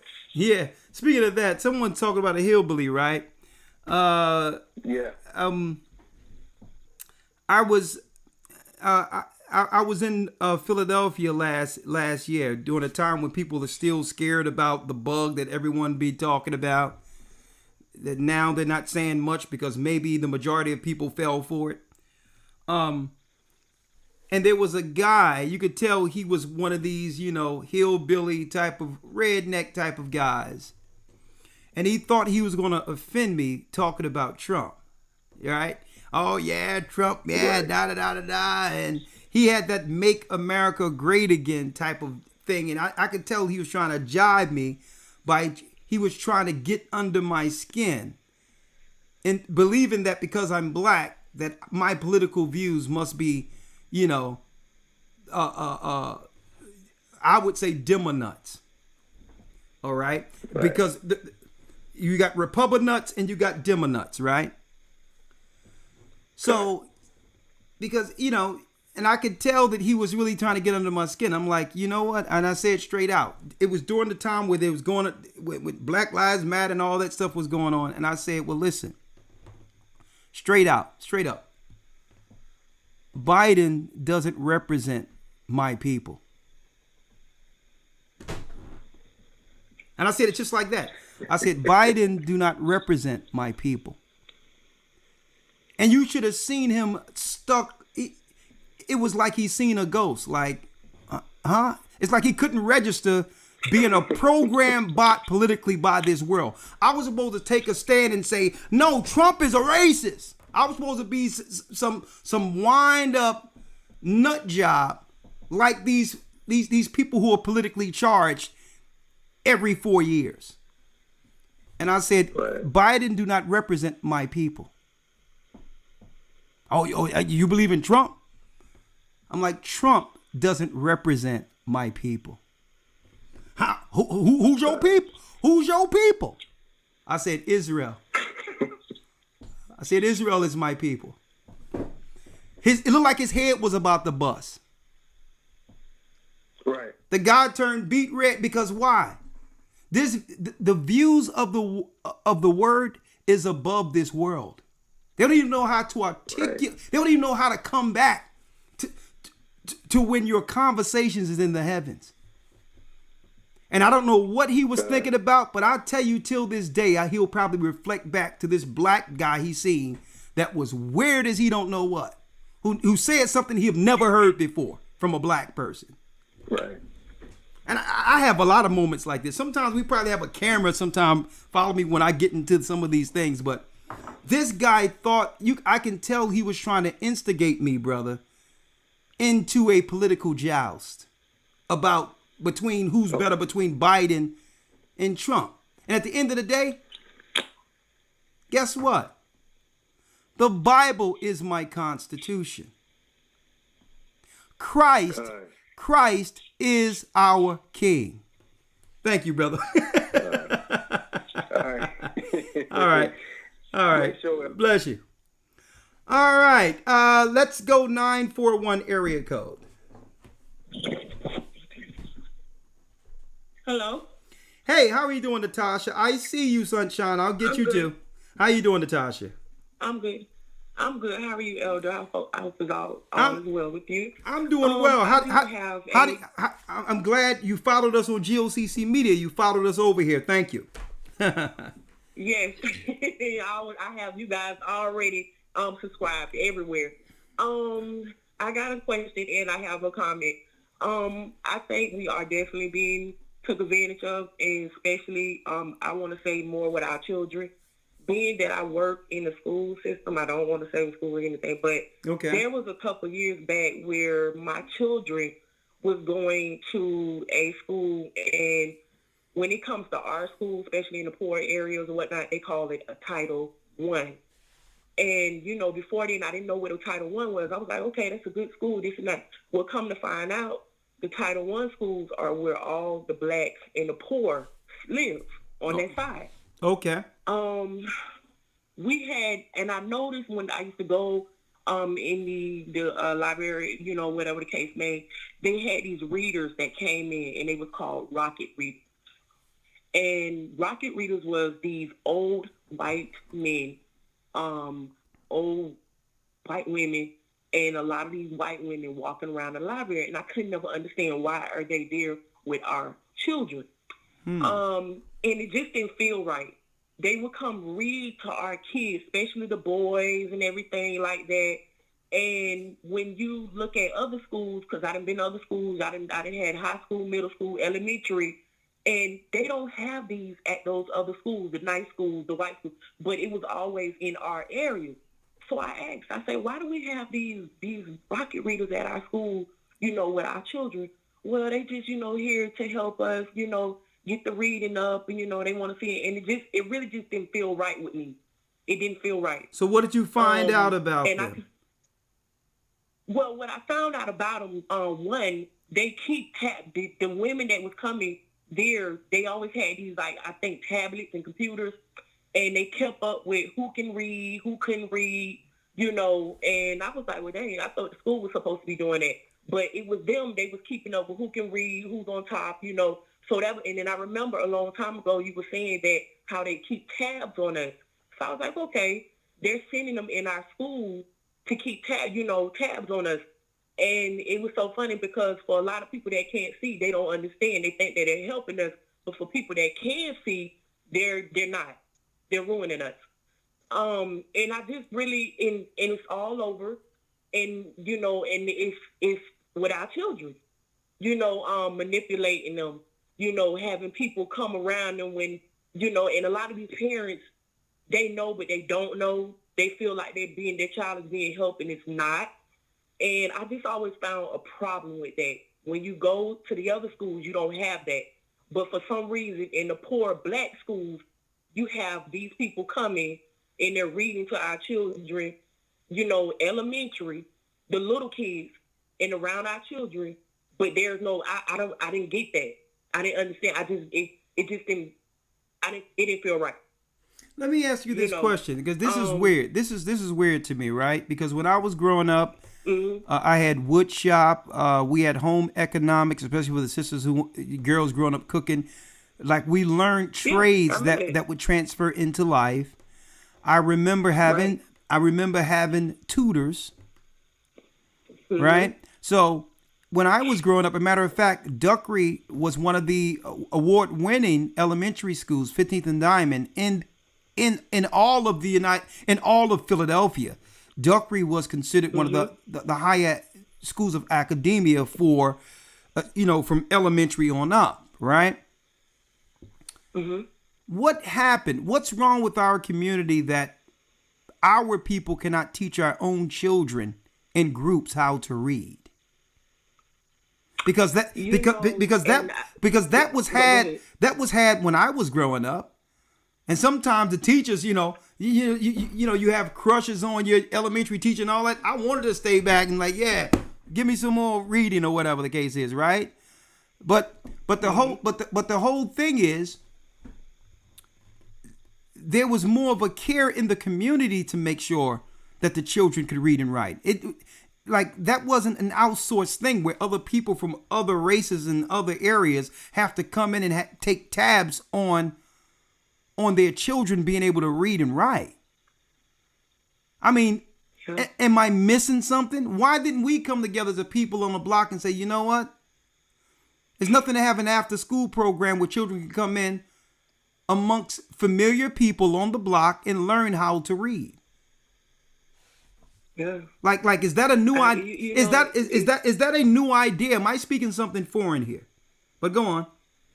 You have, and that's the thing about it. You have, there are programs out there that truly, when it come to our people, that want to teach them and whatnot. But I'm gonna tell you this, and I'm gonna just say it with love, and don't know how to take it personal or whatnot. It's our people that that turn against their own. I don't know if I'm saying it right. Meaning, where you have someone, where I've had where you have someone that's actually doing for their own, and your own don't like it. They don't like it. It's just you. So what you're saying in a nutshell, they would prefer other races doing it for our children. Exactly. And they'll look down if you went the extra mile to look out for children, your own would come against you. Yes. And sister, you know how we need to fix this? Immediately, the only way to fix schools is to start from the beginning and make sure that the majority of teachers are men. Yeah. And I've said that I've noticed that where we have there's a lot of women teachers that's teaching, and the few men that we do get in there, the kids go to listening to them, but then it's like you don't see them anymore. It's like they're not around anymore. They're mixing them in. Well, we can't have too many over here, so let's just put some over here. It's not, and I feel the schools are very segregated. You know, okay. Well, I'm going down a diatribe of schools real quick. So, sister, I'm going to take your number down because I want to talk with you, and we're going to have a discussion on this because I believe this will make a great program for GOCC Media. So, make sure you write down a number for me so that we can call it because I need to talk about this. Okay, because schools have become nothing but a cat fight, a bunch of cat fights, women jockeying for position, and through it had become everything else but giving the children the attention they need. And on top of that, others are coming in and harming our children in the wake of these ridiculous cat fights. You know, it's bad. Yeah, I know. I'm with you. It's nothing being said about it. Well, it's just the crisis coming back. He's going to level it. So we'll talk with you soon. Thank you. All right. Great points. 678 area code Margaret, Darlene, and then Sunshine. I got you. They've been manipulating our people. Talk to me, Darby. Hey, I'm so happy to talk to you, Elder. Hold up. I'm sorry, elders, Elder Gabar and Elder Lawyer. I know you're listening, but my Skype is actually rotating still on the screen and will not allow me in on the other computer. That's why I have to do it with this computer. So I'm sorry I couldn't bring you back in. The Skype demon has jumped out again. So the only way to fix that would have been for me to shut down the computer, and I'm not going to do that and stop the program. So sorry about that. I'll bring y'all in the next time. 678 area code, and I thank you, elders, for your participation. We're past the time anyway. All your points was poignant, and this has been a great show for our premier GOCC Media broadcast. All right, brother. The floor is yours, Darby. Yes, sir. Can you hear me? Loud and clear. Awesome. I wanted to make sure that you can hear me. First of all, I want to say double honor to you and the rest of the elders. I love what you guys are doing. I mean, I'll start with this. I know my area code is 678, but I'm out here in Texas. I'm from Tennessee, and I know some of your followers are too. I'll be very brief. I wanted to make a comment and ask a question. Part of my question is, I grew up as I'm 27 now, but I grew up as a Jehovah's Witness, and I would say for about 21 years I just grew up as a Jehovah's Witness. And I know you made a comment about their teachings about 2 weeks ago. Now you said, well, at least they do discipline some of their followers. So I grew up in kind of a strict household where I'm used to being disciplined spiritually to make sure I don't stray too far off the path. But I would say when I woke up to being an Israelite was around the time at the beginning of the early 2020. And just seeing how people I used to congregate with were just so lost and didn't know. I mean, you used to abstain from blood. You don't understand what's going on with the situation here. And just people just living in a state of ignorance. It kind of bothered me.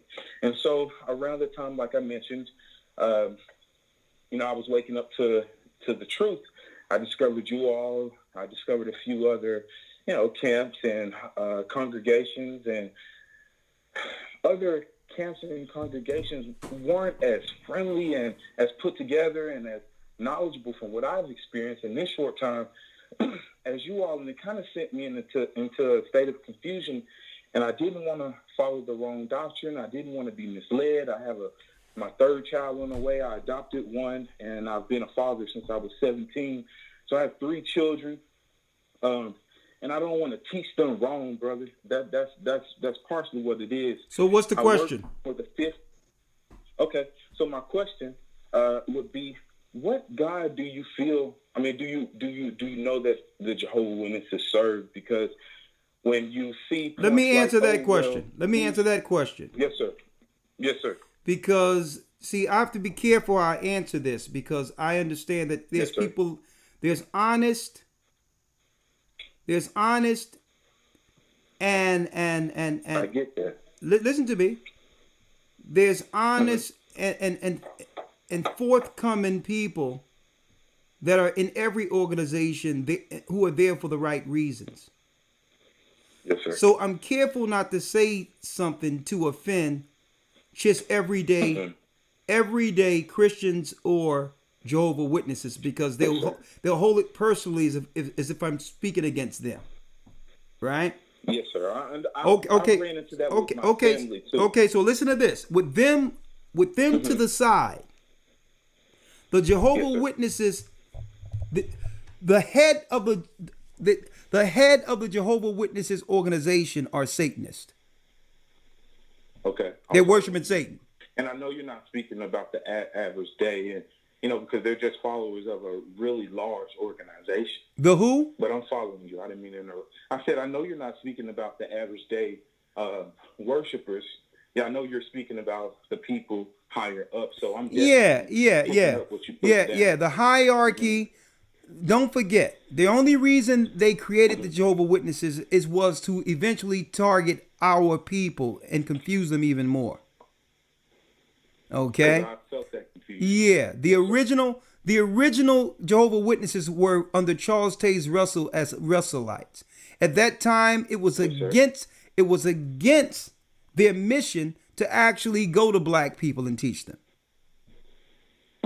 But when they realized that 80 to 90% of those who went to the church, or there was no more devoted people going to church than our people, they began to swing to change a lot of their missions for the sake of targeting our people, confusing them, and to make money off of our people.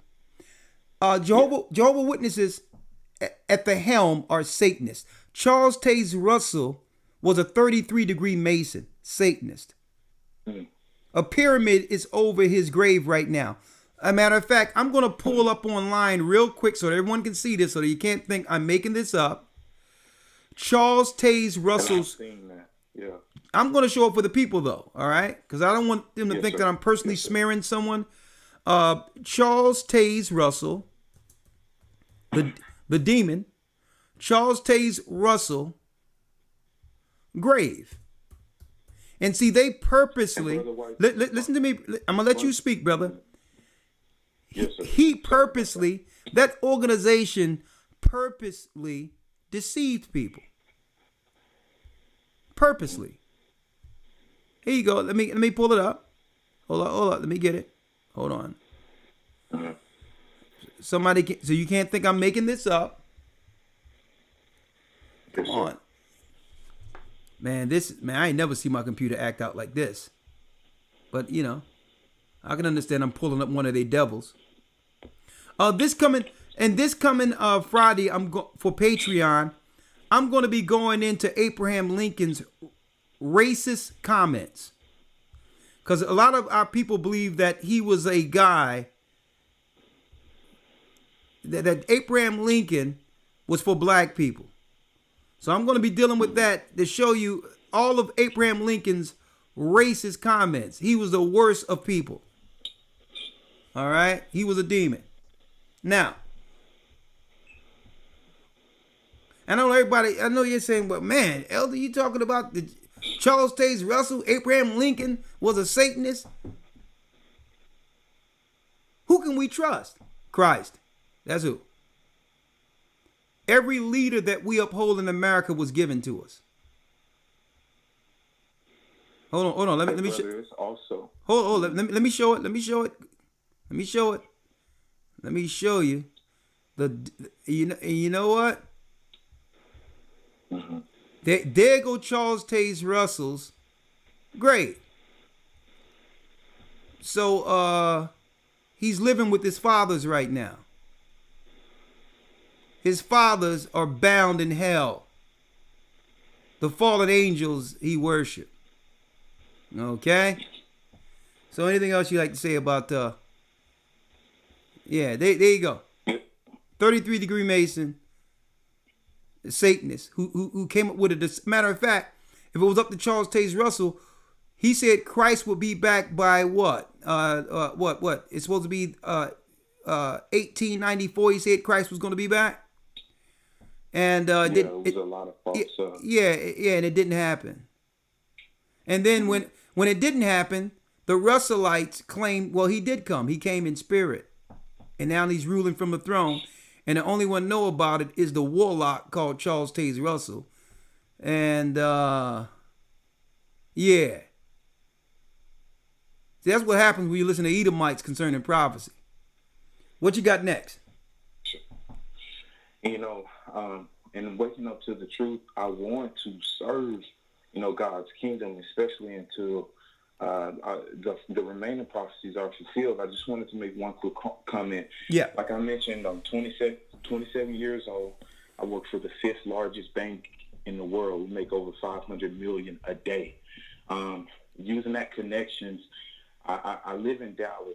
I'm a part of a under 30 philanthropy program, and they're teaching us how to pretty much use other people's money, millionaires, investors, things like that, and build and put in systems that change the future by the definition of philanthropy. So I'm seeing a lot of things, and I want to use how I navigate through this system. I mean, even to be a part of this program, I'm supposed to be jabbed, and I'm not. My job wanted to jab. Well, brother, I think, Texas. listen, brother, you're putting out a lot of information, and I'm sure you're not disguising your voice.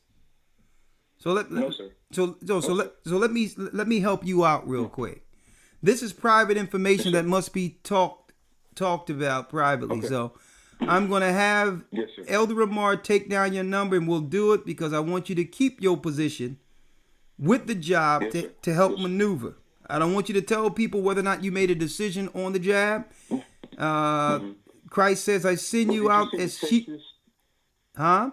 Texas passed a bill that you cannot require a vaccination. So I feel like that was God protecting me in maneuvering through this world. And I'll just close with this. What I want to use all of my skill set to help what the Gathering in Christ Church is doing. So oh man, thank you. I am in Dallas. And I promise, brother, like if you all have any programs that you want to present, I am meeting people that are listening to me and want to fund projects. So I want to use this period in time and not dance and use TikTok. I want to I really want to make a mark like our forefathers and our ancestors before us, because I don't really feel like people understand that we are living through a historical time, and what will our children have to say about us if we don't use our voices, our platforms. So I really appreciate what you guys are doing, and if I can help through God strengthening me, what you're doing, I really want to be a part of that. Well, brother, listen. No, I hear your excitement, and I'm excited that you're on the phone. It's the Most High brought us together, and Elder Ramar, I need you to take this man's number and call him tonight. Let's do it. Thank you. My brother from my brother from another mother, Sarah. All right. Sarah, what happened to you and I? 404. I got one more call. Oh no, I can't do that. Sound like you're under a rig. You're under a four-wheeler. I'm sorry, can't do it. All right, 757 area code.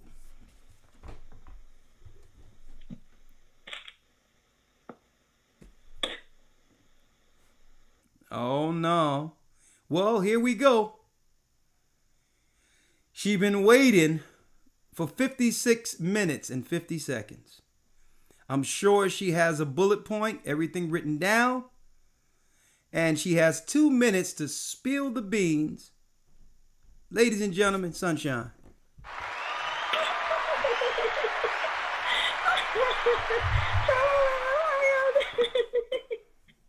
Hi, Shalom.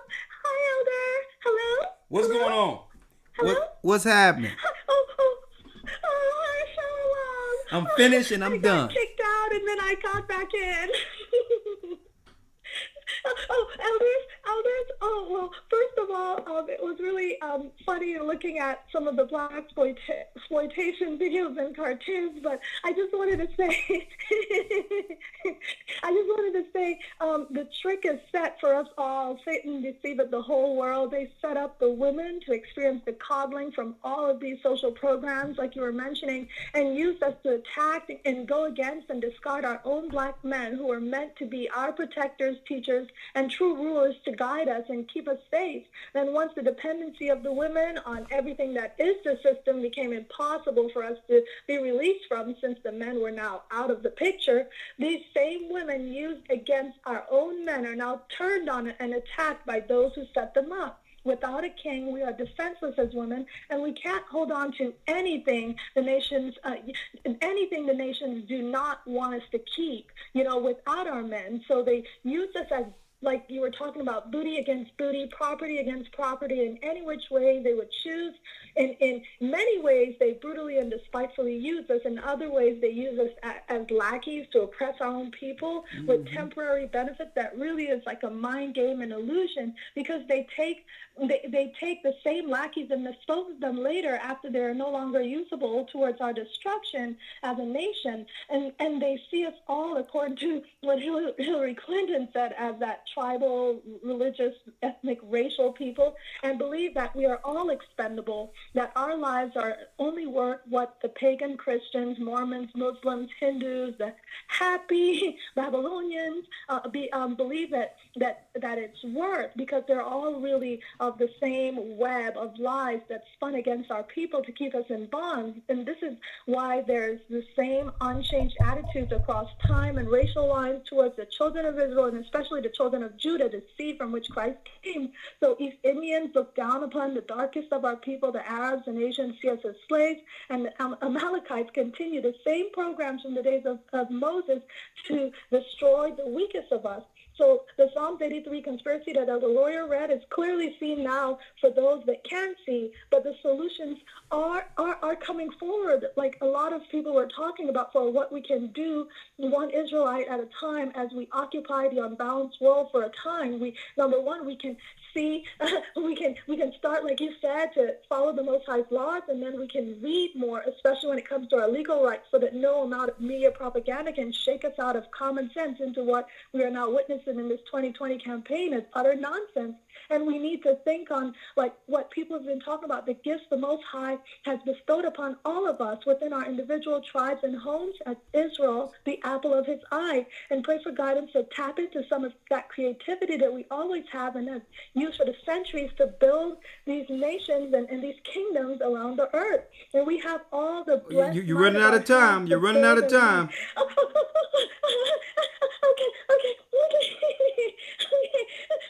Within us, like you said, the kingdom is within us. And I just wanted to say, Elder, that the example of this church is the embodiment of what we as Israel can become and continue to grow to become. And being on one accord in Christ's body, and knowing that we have many gifts that are all usable, appreciated, and not expendable, is the chance we need to empowerment and stand bold in righteousness without fear. Like Elder Gabar was saying, that puts us in our own way. We are now, through this church and through Christ, see how we can be strong and of good courage, knowing nothing and no one stands in our way, and that the Most High has always been with us. All praises be to the Most High. And that's all I wanted to say. Thank you. Thank you. That's all I wanted to say. Bless you. Bless you. And I have to let her go through the dissertation, because obviously the sister takes copious notes. I mean, she writes all this down, folks. I tell you. So, all right. Great work. Great work. All right. Last call, Margaret. Shalom. Yes, Margaret. What's the noise? What's the noise, Margaret? Shalom. I'm actually working right now. I'm on a phone shift. I'm gonna make it real quick. All right. The main thing that's been manipulated in the black community, I would say, is morals and pride. They've taken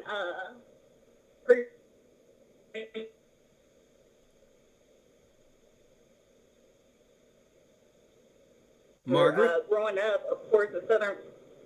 Yes. Yeah, you went blank.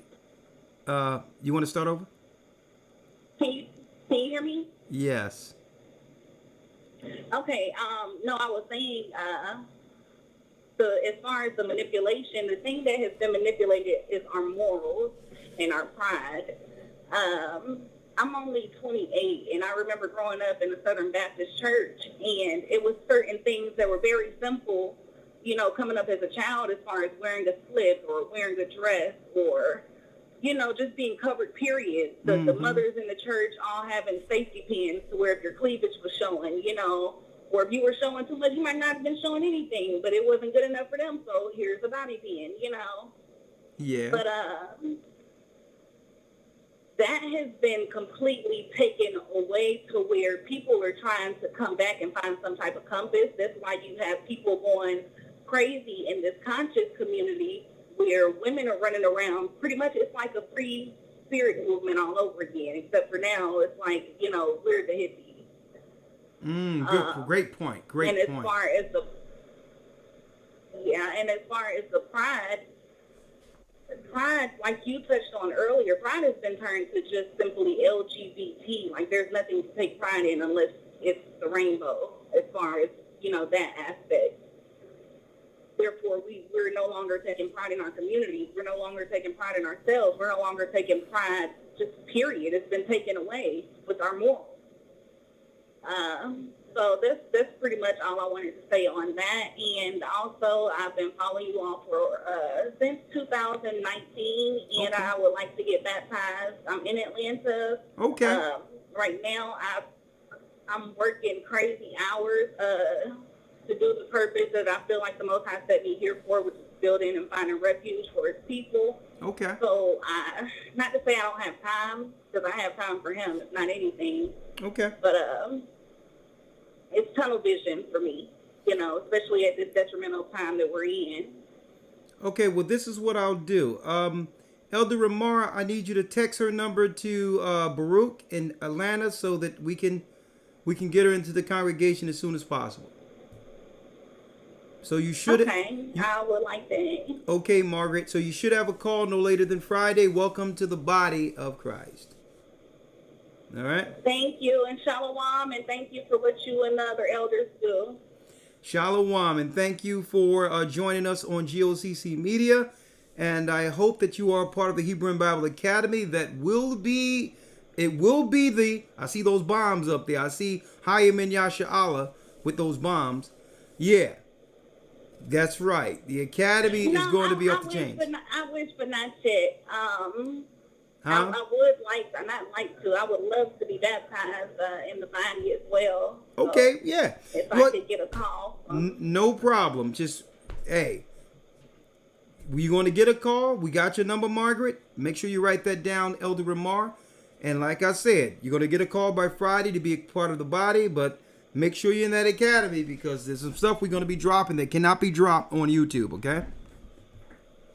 Hi. Shalom. Shalom. Be careful out there. All right. Will do. Bless you. Well, that concludes our broadcast for this evening. Thank you all. And again, we are taking enrollments for the Blog Talk Radio. Goodbye. We are now taking enrollments for the Hebrew and Bible Academy. Go to historytimes.org. Brand new lessons that have never been taught that I haven't seen online. We're going to be going into a few things. Aliens, what they claim is aliens. No, what they call aliens are the true controllers of Earth. All of that and more will be in the next Hebrew and Bible Academy. But till Friday on Patreon, stay prayed up, sin not. We will soon see Zion, and of course, the Most High is calling back Israel. Let's go.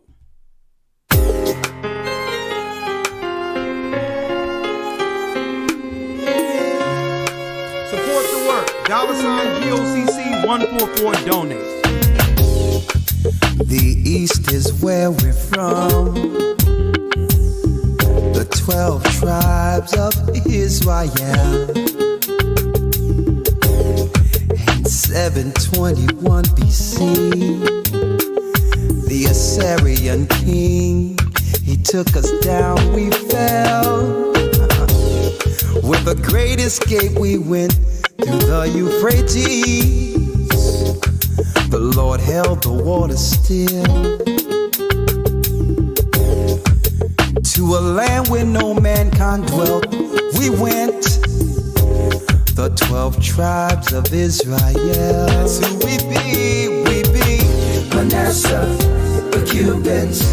We from Puerto Rico, and Valley from the Isles of Hawaii. The Lord is calling back Israel. Zebulon from Panama, Gad, the North American Indians. Simeon